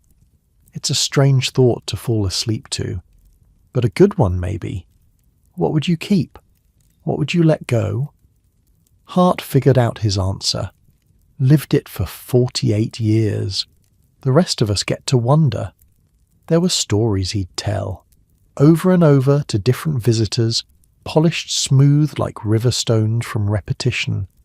The rattlesnake bite was a favourite. 38. Out checking traps. Reached into a rock pile without looking. Felt the strike before he saw the snake. 2 puncture marks on his ankle, already swelling.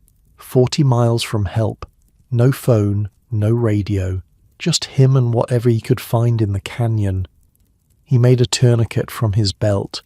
Cut open the bite with his knife. Let it bleed. Mixed up a poultice from wild herbs he knew were supposed to draw out poison. Wrapped it tight and waited. 3 days of fever. Hallucinations. Sweating through his buckskins. Talking to people who weren't there. His body fighting something his mind couldn't help with. And then, slowly, the fever broke. The swelling went down. He lived.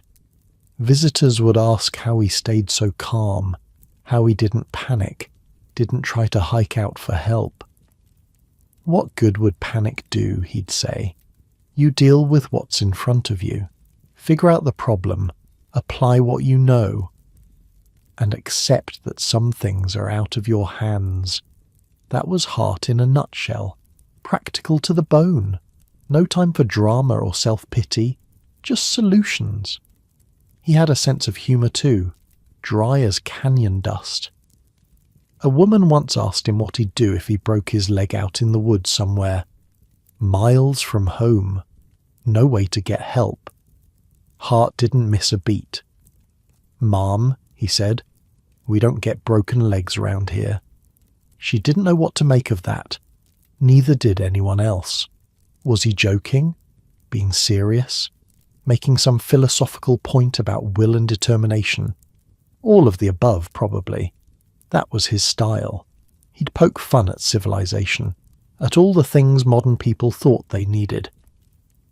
Once told a visitor, 5 Mile Bar is the only place on the river with good firewood. You know why? Because there's never been a woman here. A woman sits around the stove all day burning fuel. Terrible thing to say. Sexist as hell. He knew it too. You could see the twinkle in his eye when he said it. Waiting for the reaction. Enjoying the discomfort. Old men get away with saying things like that. Especially old men in buckskin who make their own guns and fought off the federal government. He had opinions about Thoreau too. Everyone compared him to Thoreau. The simple life. Walden Pond. Back to nature. Hart would scoff at that. Thoreau didn't stay at Walden long enough to really learn his job, he'd say. 2 years, 2 months, 2 days. What's that? A camping trip. Try doing it for 40 years.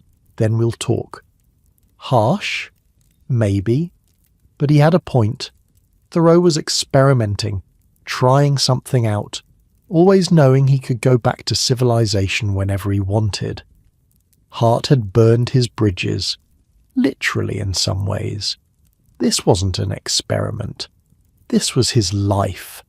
He never got tired of the questions, even the stupid ones, even the same ones he'd answered 1,000 times before. Why did you come here? How do you survive the winters? Don't you miss people? What do you do for fun? He'd answer patiently. Every time, like it was the first time anyone had asked. Maybe he understood that these questions mattered to the people asking them, that they were really asking about themselves, about their own lives, their own choices. Could I do this? Would I want to? What am I missing that makes this kind of a life seem so appealing? Hart was a mirror. People looked at him and saw their own longings reflected back. The ones who were happy with their lives saw an interesting oddity, a character, someone to tell stories about back home. The ones who weren't happy saw something else, a possibility, a door they didn't know existed. Hart was careful with those ones. The dreamers, the searchers. He didn't want to sell them a fantasy. This life is hard, he'd tell them, harder than you can imagine from the outside. Most people couldn't do it. Most people wouldn't want to if they really understood what it meant. But if it's in you, if you've got that itch that won't go away, then yeah, it's possible. I'm proof. Just know what you're getting into, and be honest with yourself about why you want it. Good advice, from a man who'd lived it. The evenings were his favourite time, after the visitors left, after the day's work was done. He'd sit on his porch and watch the light fade, the canyon walls going through their colour changes, gold to orange to purple to black. Sometimes he played his flute, the river cane one he'd carved himself, simple melodies drifting over the water, mixing with the sound of the river and the wind in the trees. He sang too, folk songs he remembered from somewhere, songs in languages most visitors couldn't identify, German, Norwegian, Spanish. Terrible voice. Everyone agreed on that, like a gate that needed oiling. But he sang anyway, because he could, because there was no one to impress, because music was one of those human things that didn't require an audience. The stars would come out, thick and bright in a way they never are near cities, so many that they cast shadows, so clear you could see the arm of the galaxy stretching across the sky. Hart would sit there and look up. Same stars his ancestors looked at. Same stars that would still be there long after he was gone. Perspective. That's what the canyon gave him. A sense of scale. Human problems seemed smaller out here. Human achievements too. All the things people worried about, fought over, killed for, tiny, temporary. Barely a ripple in the vast indifference of the universe. But that wasn't depressing. It was freeing. You didn't have to matter to the universe. You just had to matter to yourself. Hart mattered to himself. His work mattered. His home mattered. The life he'd built stone by stone, tool by tool, skill by skill. That was enough. More than enough. The river kept flowing. The stars kept turning. And Buckskin Bill kept living his impossible, improbable, perfectly ordinary, extraordinary life.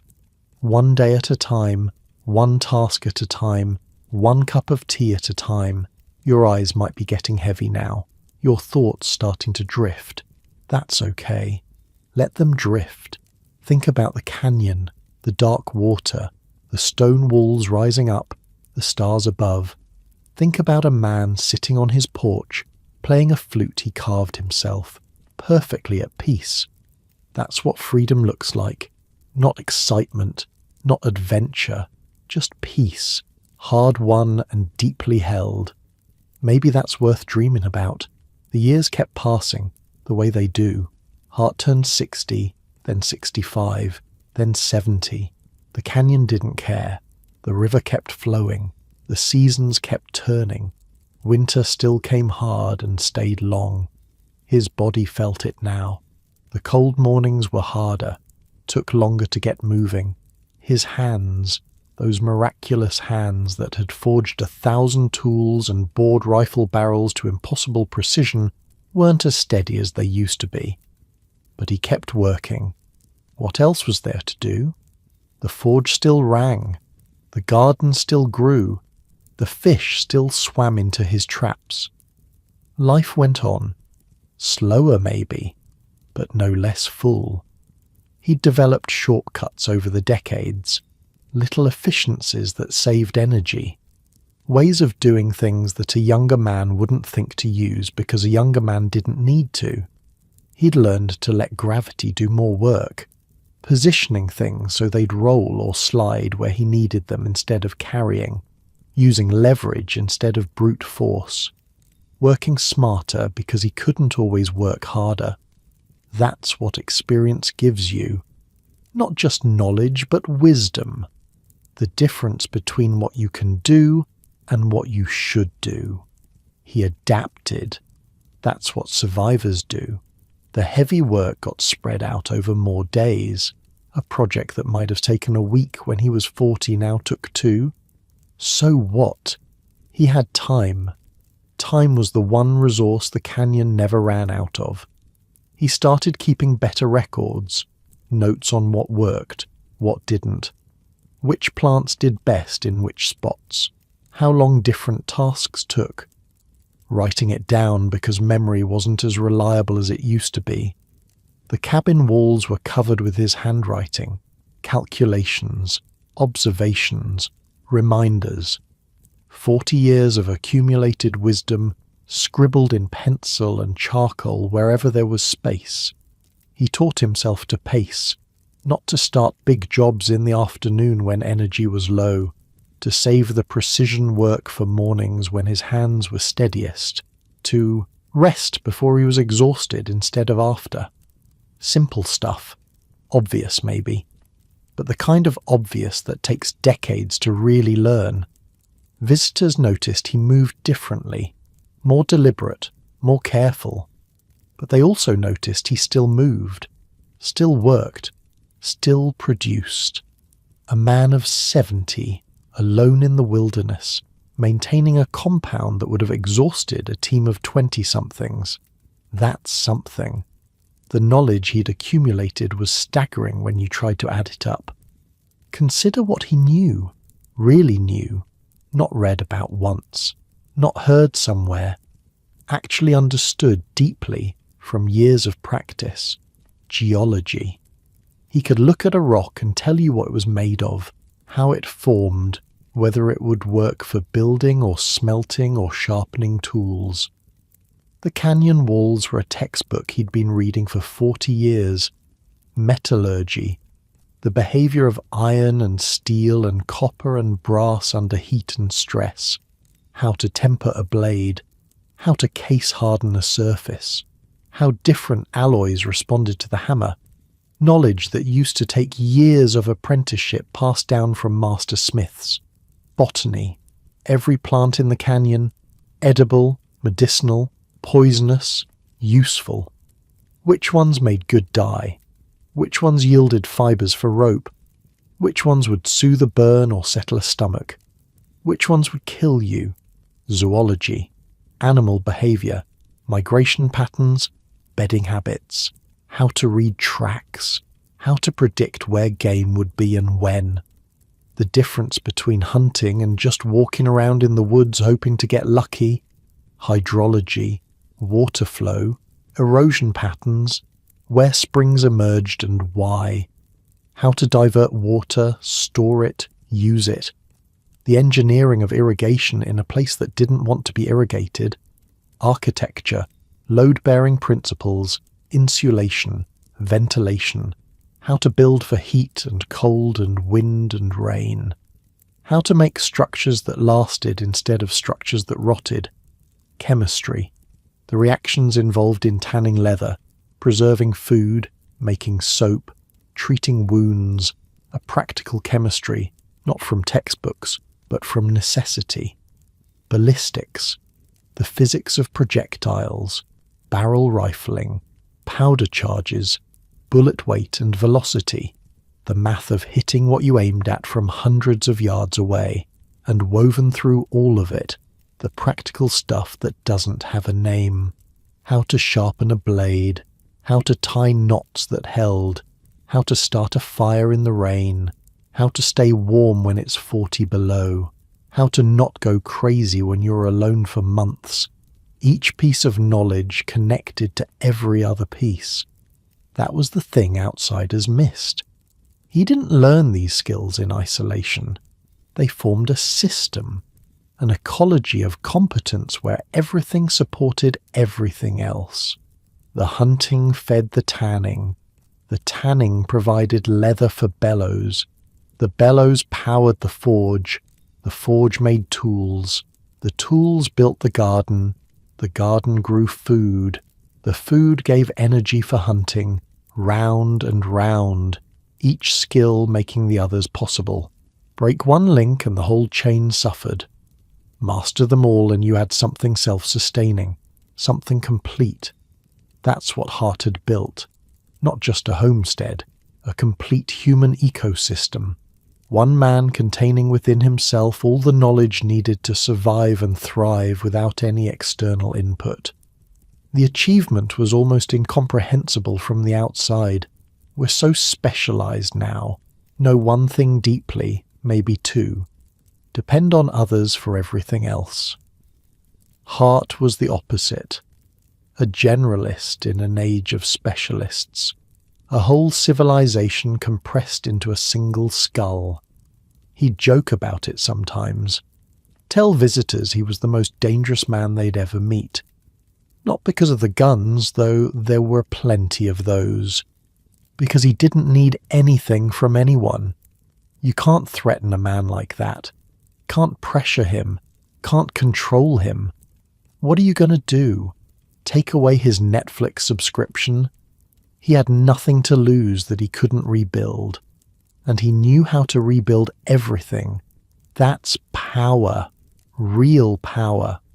Not the kind that comes from money or position or connections, the kind that comes from competence so deep it can't be taken away. The river brought new faces every summer, the same questions, the same amazement, the same photos and handshakes and promises to come back someday. Most never did. Life got busy. The canyon seemed farther away once you were back in civilization. The lessons learned there faded into memory, then into stories, then into vague feelings you couldn't quite name. But some came back, year after year, became something like friends.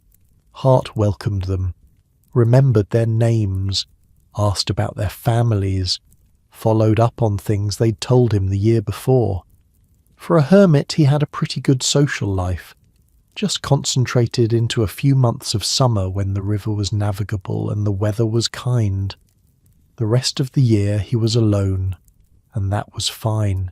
He'd made his peace with solitude long ago. Winter was the test, always had been. But it was different now.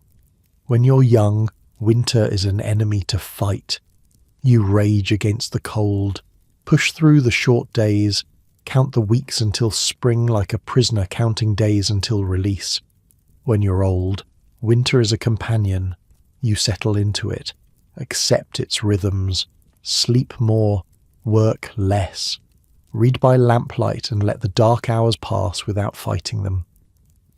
Hart had learned to love winter in a way, the forced slowness of it, the excuse to sit and think, the world outside frozen and quiet, the world inside warm and still.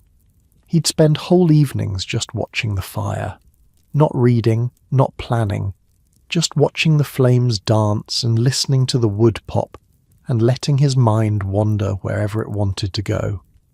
Memories mostly, the oil fields, his family, the first winter here when he almost died, all the years since. A man who lives alone has time to know himself. Hart knew himself better than most people ever would. The good parts, the bad parts, the parts he'd never tell anyone. Nights in the canyon were absolute. No light pollution, no distant hum of traffic, just darkness so complete you could almost touch it. Hart would read by his fish oil lamps until his eyes got tired. Then he'd sit in the dark and think, or not think, just exist, present in a way that modern life doesn't allow. No notifications, no feeds, no constant stream of information demanding attention, just silence and darkness and the sound of the river. He'd think about the past sometimes, the oil fields, the war, the years of building, all the winters he'd survived, all the tools he'd made, all the visitors who'd come and gone. He'd think about the future too. Not much of it left, probably. He was realistic about that. 70 years old, living alone, doing hard physical labour every day. The actuarial tables weren't in his favour, but he wasn't afraid. What was there to fear? He'd lived more fully than most people dream of, built something with his own hands that would outlast him, proved something that needed proving. Death was just another problem to be dealt with when it came, like winter, like floods, like rattlesnakes. You prepare what you can, accept what you can't, and you don't waste time worrying about things you can't control.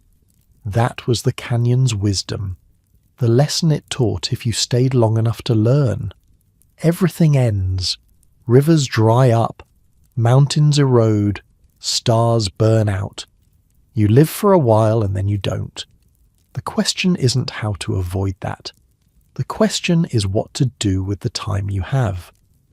Hart knew his answer, had known it since 1932 when he walked into this canyon with an axe and $1 and a head full of dreams. Build something, make something, leave something behind that matters. Not fame, not fortune, just evidence, proof that you were here, that you did something, that you mattered, even if only to yourself.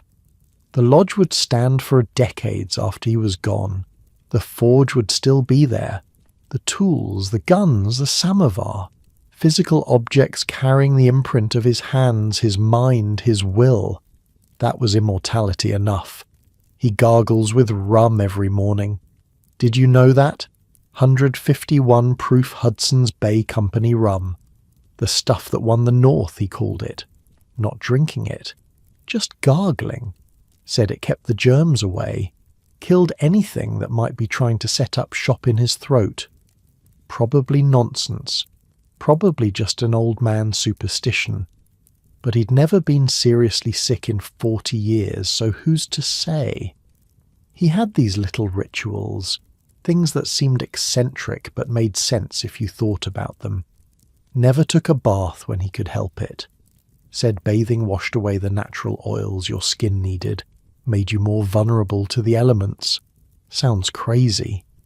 But his skin was healthy, his hair was thick, and he spent his life outdoors in brutal conditions without developing the problems you'd expect. Maybe he was onto something. Maybe it was just genetics. Maybe the rum killed everything, including the bad effects of not bathing. Hard to say. The sample size was 1. He wore that helmet everywhere, the Swiss Guard thing. People thought it was affectation, costume, playing a part. It wasn't. It was engineering. Wide brim for sun, ear flaps for wind, insulated crown for cold, every element serving a purpose. Looking strange was just a side effect of looking functional. Form follows function. The modernist architects said that. Hart lived it without knowing the slogan. His compound had grown over the years, started with just the dugout that first winter, then the lodge, then the forge, then outbuildings and storage sheds and the smokehouse and the root cellar. Now it was almost a village. A one-man village, but still. Structures arranged around a central area. Paths worn into the ground from decades of footsteps. A geography shaped by one person's needs and habits. He knew every inch of it. Could walk it blindfolded. Knew which boards creaked and which stones were loose, and where to step when the ground was muddy. The land knew him too, in a way. Had adapted to his presence. The garden soil enriched by 40 years of composting. The fish runs predictable after decades of observation. The wildlife patterns shaped around his movements. Man and place had merged into something neither could have been alone. That's what happens when you stay somewhere long enough. You stop being a visitor, stop being a resident even. You become part of the landscape itself.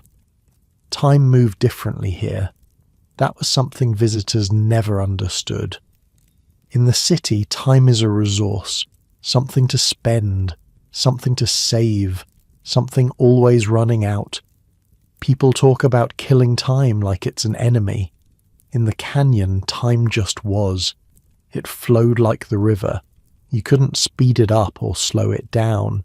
You could only move with it or fight against it, and fighting was pointless. Hart had stopped fighting decades ago. Let the days be what they were. Long in summer, short in winter, fast when he was busy, slow when he wasn't. He didn't own a watch, hadn't for years. The sun told him what he needed to know. The seasons told him the rest. There's a freedom in that, letting go of the constant measurement, not knowing exactly what time it is because it doesn't really matter. Morning, afternoon, evening, night, that's enough. That's all anybody really needs. Hart was as much a feature of Hell's Canyon as the river or the rocks, would be remembered that way. The man who lived at 5 Mile Bar, part of the place's identity. The tourists who floated past were seeing something that wouldn't come again.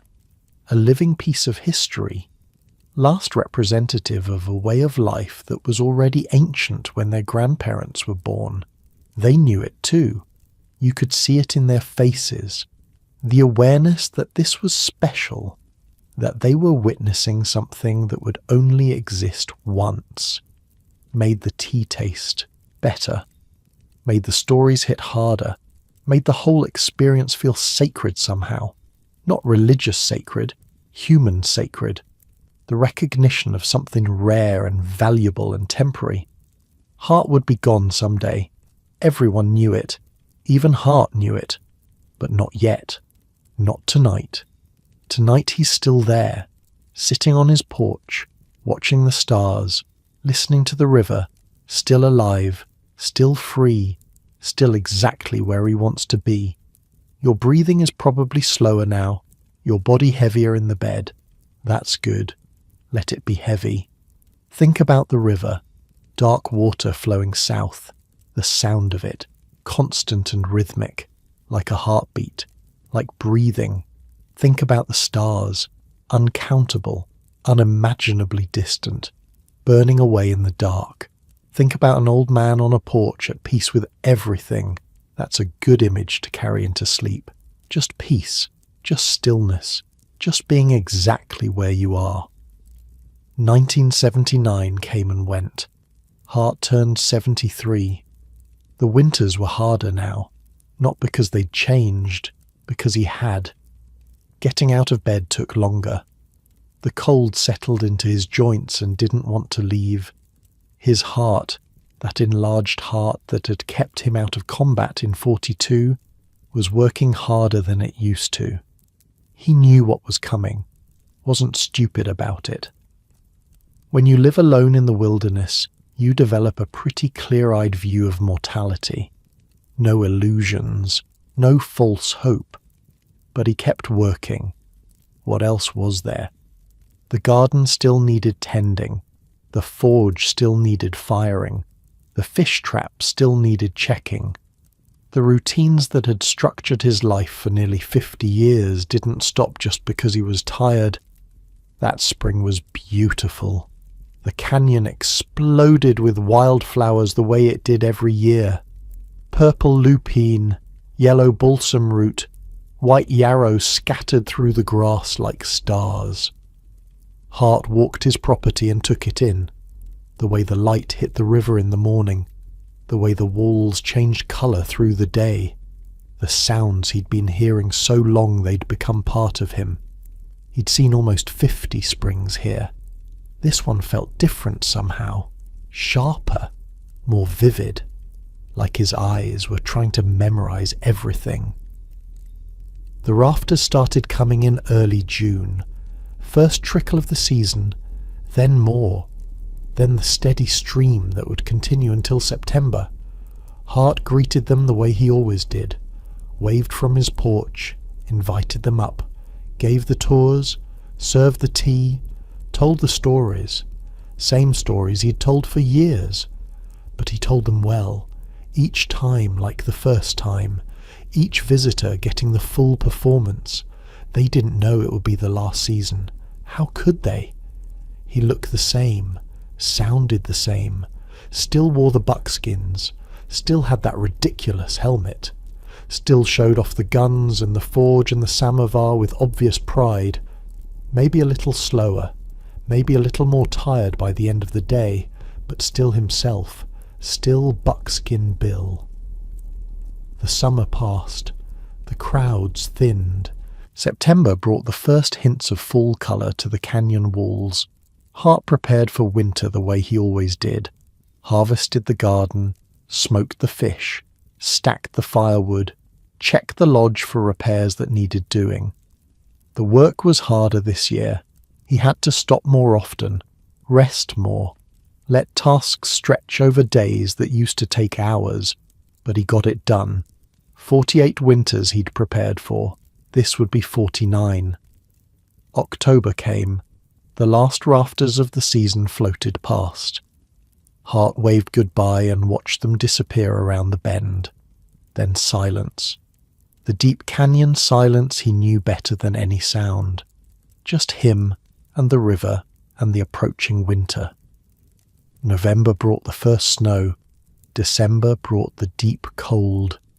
The canyon settled into its frozen sleep, and Hart settled into his winter routine, reading by lamplight, working leather by the fire, maintaining tools that didn't need maintaining because there was nothing else to do.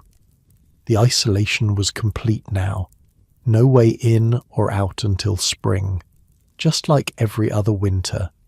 He was alone with his thoughts and his books and the endless work of staying alive. Some nights he'd think about the life he'd lived, the choices he'd made, whether it had all been worth it. The answer was always yes. Not because the life had been easy. It hadn't. Not because he'd achieved fame or fortune. He hadn't wanted those things. It was worth it because it was his. Every minute of it. Every decision. Every success and failure. All his. How many people could say that? Really say it? That they'd lived the life they chose rather than the life that happened to them? Not many. Hart knew that. Counted himself lucky. The winter deepened. January came with its bitter cold. February worse. Hart moved through his days like he always had. Slowly now. Carefully. Conserving energy. His heart was struggling. He could feel it. The irregular beats, the shortness of breath when he did too much, the fatigue that never quite went away. The nights were long, longer than they used to seem. He'd lie in bed listening to the wind howl outside and think about all the other nights he'd spent in this room. Thousands of them, tens of thousands, the same walls, the same ceiling, the same sounds, but different now. Everything felt different when you knew the end was close. He wrote letters that winter, to his sisters, to a few friends. Nothing dramatic, just catching up, sharing news. The kind of letters that don't say goodbye but mean it anyway. He organised his papers too, made sure everything was in order, the deed to the property, records of what he'd built and when. Instructions in a way for whoever came after. Not that he expected anyone to continue his life here. That was his alone. But the place itself could go on, should go on. It meant something. He didn't fight the dying, didn't rail against it, just accepted it the way he'd accepted everything else the canyon threw at him. This was how it would end. Alone, in the place he loved, on his own terms. He could think of worse ways to go. March brought the first thaw. The ice on the river started breaking up. The days got longer. Hart felt a little better. The way you do when winter loosens its grip. A little more energy. A little more hope. He started planning the spring garden. What he'd plant. Where he'd put things. The same plans he'd made 48 times before. April came. The canyon was waking up. Birds returning. Flowers starting to push through the last of the snow. The 29th was a Tuesday. Nice day. Warm for April. The kind of day that made you glad to be alive. Hart woke up. Had his tea. Looked out at the river the way he did every morning. Then he went back to bed, just for a rest, just to close his eyes for a while, and that was it. He died in his sleep, in his stone lodge, surrounded by his books and his tools, the samovar in the kitchen, cold now, the forge outside, quiet, no pain, no struggle, no drama, just a man reaching the end of a long journey and lying down to rest. He wasn't found right away. It was early season. The rafters hadn't really started yet. A river guide came by in early May. Regular stop, part of the routine. The guide had known Hart for years, brought groups by every season, looked forward to seeing the old man. He noticed the smoke wasn't rising from the chimney, noticed the door was closed in a way it usually wasn't, noticed that Hart hadn't come out to the porch to wave, the porch where he always stood, that distinctive silhouette, The buckskins, the helmet, the raised hand, empty now. Just wooden planks and silence. Something wrong. You could feel it. The guide tied up his boat and climbed the bank. The compound felt different. Still. The forge cold. The garden unplanted. Tools sitting where they'd been left months ago. The guide went up to the lodge, knocked. No answer. Called out. Nothing. He pushed open the door. The smell hit him first. Not decay. Not yet. Just closeness. The smell of a space that hadn't been aired out in weeks. Hart was in his bed, still in his buckskins, peaceful, like he was sleeping. But he wasn't sleeping. You could tell. Something about the stillness, the absolute absence of movement. The guide stood there for a long moment, taking it in. The end of an era. The last of the mountain men gone. The room was neat, organised, books stacked on the shelf, tools hanging in their places, the samovar visible through the doorway to the kitchen. Everything exactly as Hart would have wanted it. Ready for visitors who would never hear his voice. The guide backed out slowly, closed the door, walked back to his boat in a kind of daze. Then he radioed for help, the words feeling strange in his mouth. Buckskin Bill is dead. Word spread fast, up and down the river, through the small towns, among the rangers and the guides and everyone who'd known him. Buckskin Bill was dead. People reacted the way people do. Shock first, then sadness, then the slow acceptance that comes with any death, even an expected one. He'd lived 73 years, 48 of them in the canyon. By any measure, a full life, a remarkable life. But still, the world felt a little emptier without him in it. There was no funeral. Hart wouldn't have wanted one. No gravestone either. No marker saying, "Here lies Sylvan Hart." That wasn't his style. He was cremated. Simple, efficient, no ceremony. His ashes came back to the canyon, back to 5 Mile Bar, back to the only place that had ever really been home. Someone walked the property with the urn, scattered him in the garden he'd tended for 48 years, by the forge where he'd made his tools, along the river bank where he'd fished, near the lodge where he'd lived and died.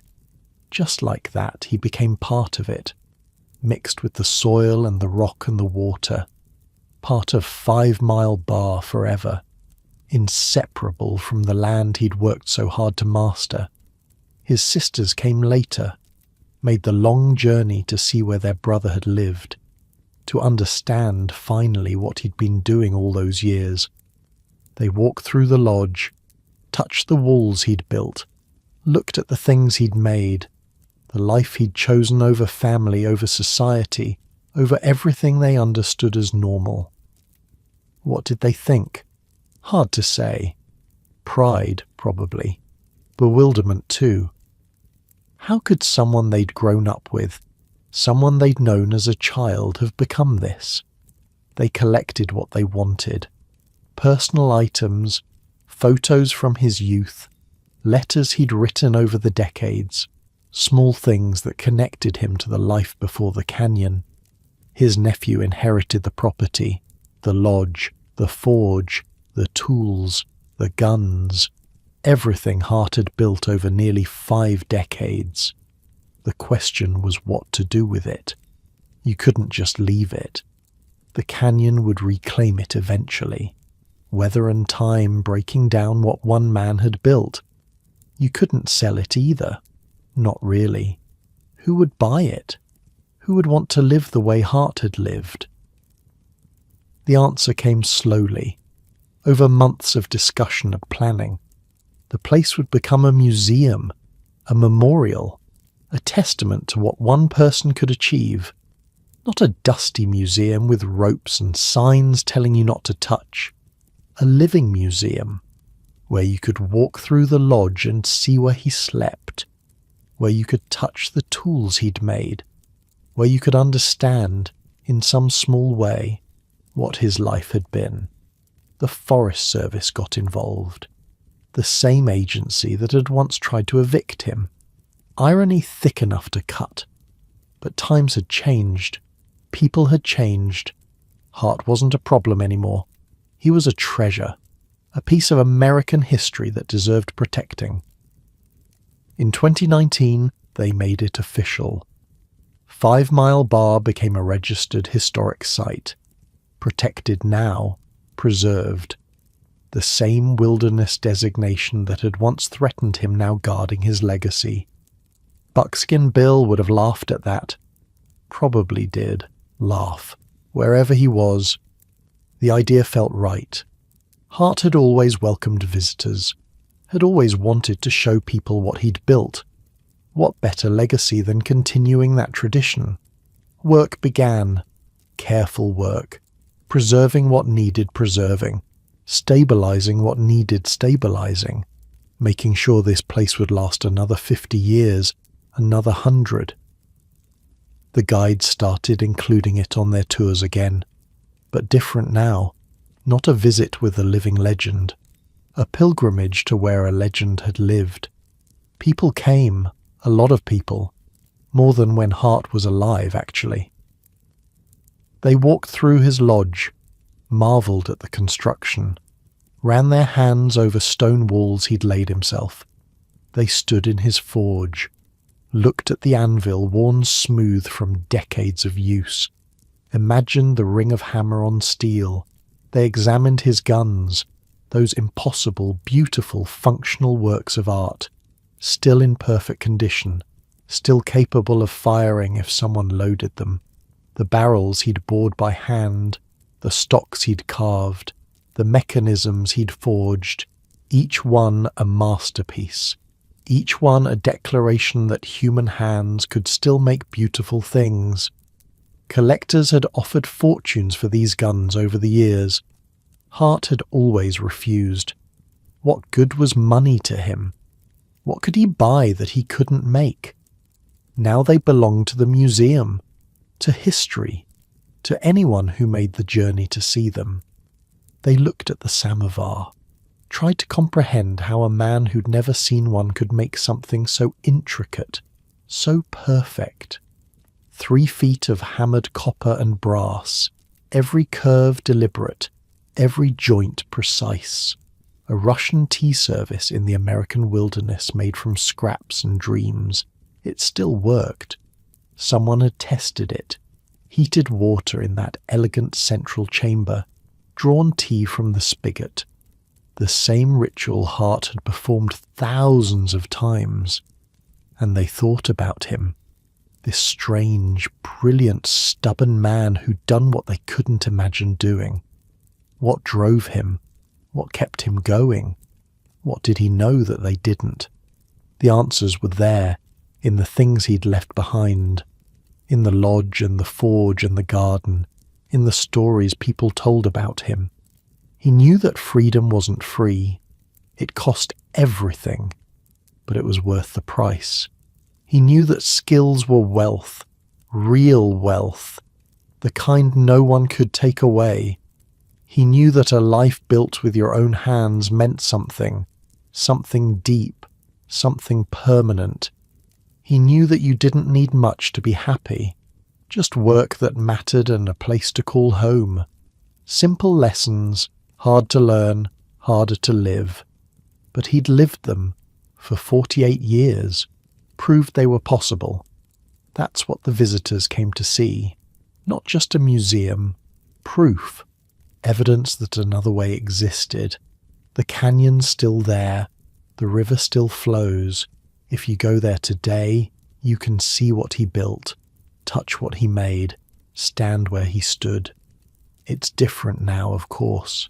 He's not there to greet you, not there to serve tea and tell stories. But something of him remains, in the stones, in the tools, in the land itself. Some people say they can feel him.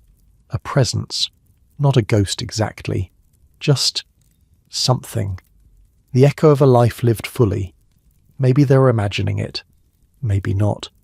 Either way, the place feels sacred, set apart from ordinary life, a temple to self-reliance. Your eyes are probably heavy now, your thoughts slowing down. That's okay. Let them slow. Think about the canyon at night, dark and quiet, the river murmuring, the stars thick overhead. Think about a lodge standing empty, waiting, holding the memory of the man who built it. Think about peace, hard-earned peace, the kind that comes from knowing you did what you set out to do. That's worth something, worth remembering, worth carrying into sleep. So what did he prove? That's the question that hangs over everything. 48 years, 200,000 hours of labour, a lifetime of solitude and struggle and hard-won satisfaction. What was the point? Here's what I think, and you can disagree. You're lying in bed, almost asleep. You're allowed to disagree. He proved that total self-sufficiency wasn't a myth, wasn't a fantasy, wasn't something from a bygone era that modern people couldn't achieve. One person, with enough knowledge, enough skill, enough stubbornness, could actually do it, could actually build a life that depended on nothing and no one. For nearly 50 years, Sylvan Hart lived without electricity, without running water, without a telephone, without a grocery store, without a single tool he hadn't made himself or carefully chosen. He wasn't surviving, he was thriving, building beautiful things, reading great books, thinking deep thoughts, living fully in a way most of us never manage. That's remarkable. That's worth remembering. But here's the harder question, the one that might keep you awake if you think about it too much. What have we lost? Not what did Hart have that we don't. That's obvious. Skills, knowledge, independence, the ability to make things with his hands. But what have we traded away? What did we give up to get the lives we have now? Think about it. How many things do you own that you could make yourself? Not assemble from a kit. Actually make, from raw materials, with your own hands. For most of us, the answer is close to zero. Maybe you could bake bread. Maybe you could sew a button. Maybe you could change a tire if someone walked you through it. But clothes, shelter, tools, weapons, medicine, food beyond the very basics. We've outsourced all of it. Every human need that kept our ancestors busy, we've handed off to specialists. And in exchange, we got convenience, we got free time, we got the ability to focus on other things. Art, science, entertainment, whatever we want. That's not nothing. That's actually pretty great in a lot of ways. But Hart saw something we don't like to look at. The cost of all that convenience, dependence, total dependence. On systems we don't understand, on people we'll never meet, on supply chains that stretch around the world. Your food comes from somewhere, your clothes come from somewhere, your heat and light and water and shelter all depend on complex systems functioning correctly. Think about it honestly. Your phone, made of rare earth minerals mined in countries you'll never visit, assembled in factories you'll never see, powered by electricity generated miles away. Your water, pumped through pipes laid by people long dead, treated with chemicals you can't pronounce, delivered by pressure systems that require constant maintenance. Your food, grown in fields you've never walked, harvested by machines or hands you've never shaken, trucked across highways you rarely think about, sold in stores that look the same in every city. None of this is your doing. All of it could stop tomorrow. If those systems fail, what do you do? What can you do? Hart knew the answer. Nothing. You do nothing. You wait and hope someone fixes things before you starve or freeze or die of thirst. That's not a criticism. Not really. The systems work most of the time. The lights come on, the water flows, the shelves stay stocked. But there's a fragility there, a vulnerability we don't like to think about. Hart thought about it. Couldn't stop thinking about it. Back in 32, watching the systems fail all around him, watching men who'd done everything right lose everything anyway. He decided he wouldn't be at the mercy of forces he couldn't control, wouldn't trust his survival to strangers and systems and luck. He called it trading your birthright for convenience, giving up the fundamental human ability to provide for yourself in exchange for comfort. Was he right? I don't know. Maybe the trade was worth it. Maybe specialization and interdependence are just better, more efficient, more productive, better for everyone. But maybe something got lost in the exchange, some essential human capacity that we used to have and don't anymore. Hart kept it, cultivated it, proved it could still exist in the modern world. That's his legacy. Not the lodge or the forge or the guns, the proof, the demonstration that another way was possible. We talk about off-grid living now. It's a movement, a trend. People spend tens of thousands of dollars on solar panels and composting toilets to achieve a fraction of the independence Hart built for himself with $1 and a lifetime of hard work. We celebrate maker culture, 3D printers, CNC machines, YouTube tutorials on how to build things. Hart did it with a hammer and an anvil and fire. No tutorials, no forums, no community of fellow enthusiasts trading tips, just one man figuring it out, failing and trying again, getting it wrong until he got it right. The real genius wasn't any single skill, not the gunsmithing or the gardening or the blacksmithing or the leather work. It was the system, the way everything connected to everything else. Hunting fed tanning, tanning made bellows, bellows powered the forge made tools, tools built the garden grew food. Food gave energy for hunting, round and round, each skill supporting every other skill, each piece of knowledge unlocking new possibilities. Break one link and the whole chain suffers.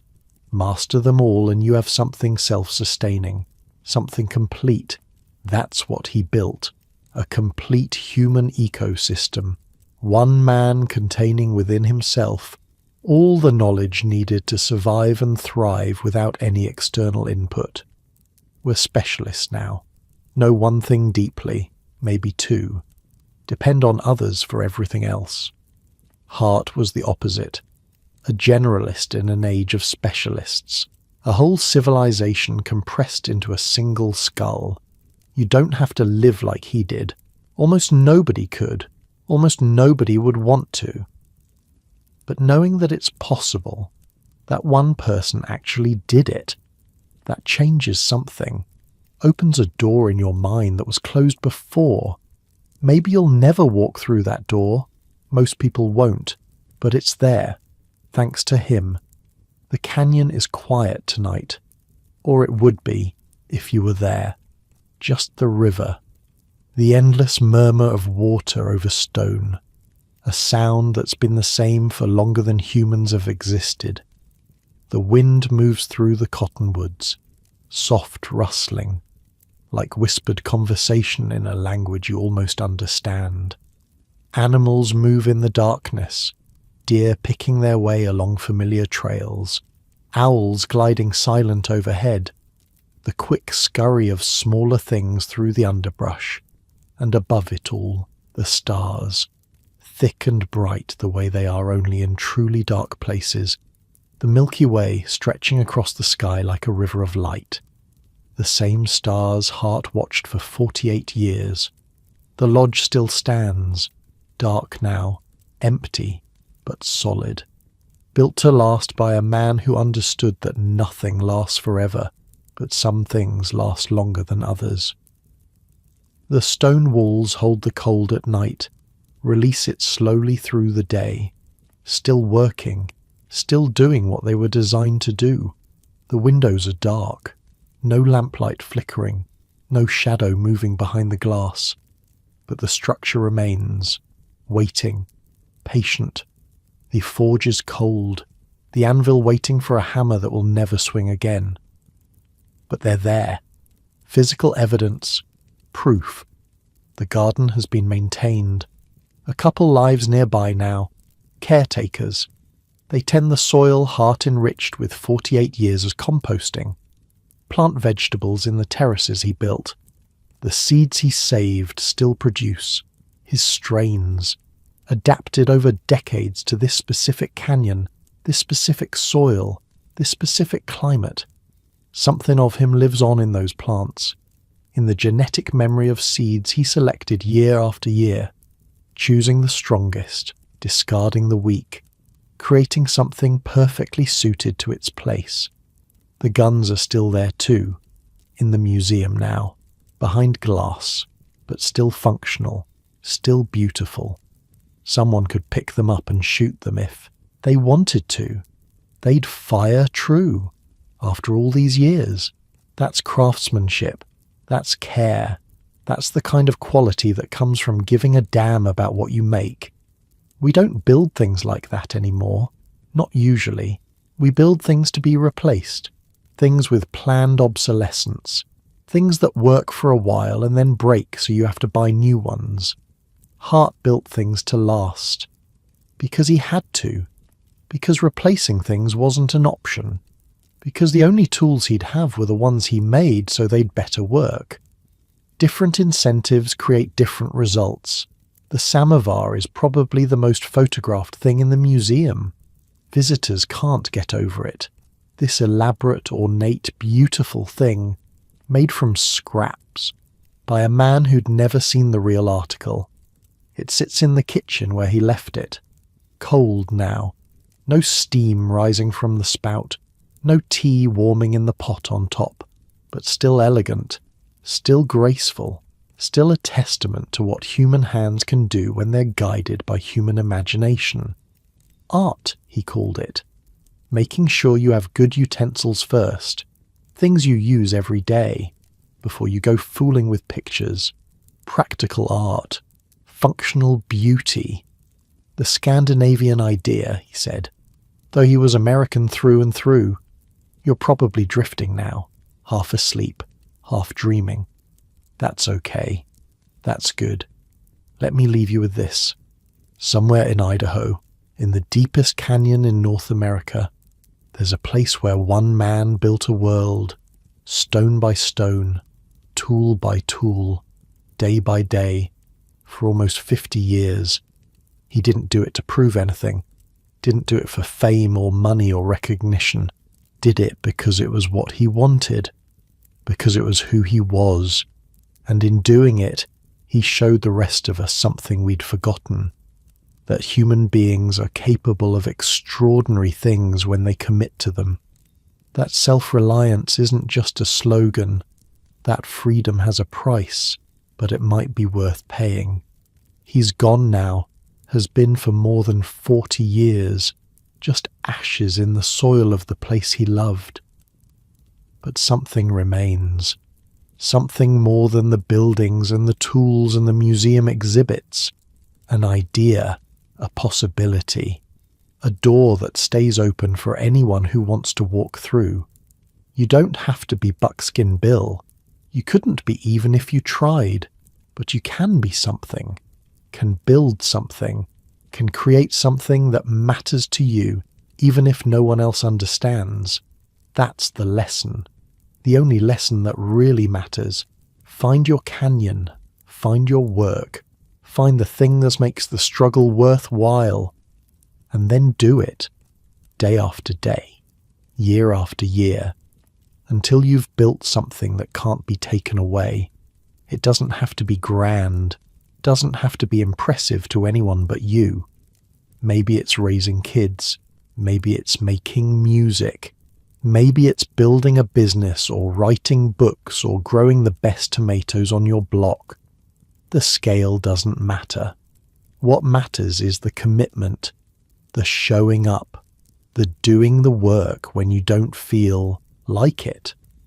Hart didn't become Buckskin Bill in a day. Took decades, took failures and setbacks and winters that almost killed him. But he kept going, kept building, kept adding one skill to another until he'd created something complete. That's the secret, maybe. Not being special, not being gifted, just being stubborn enough to keep going when most people would quit. He was stubborn, famously stubborn. The kind of stubborn that builds gun towers and stares down federal rangers, but also the kind of stubborn that bores rifle barrels by hand for months on end. That tends the same garden for 48 years.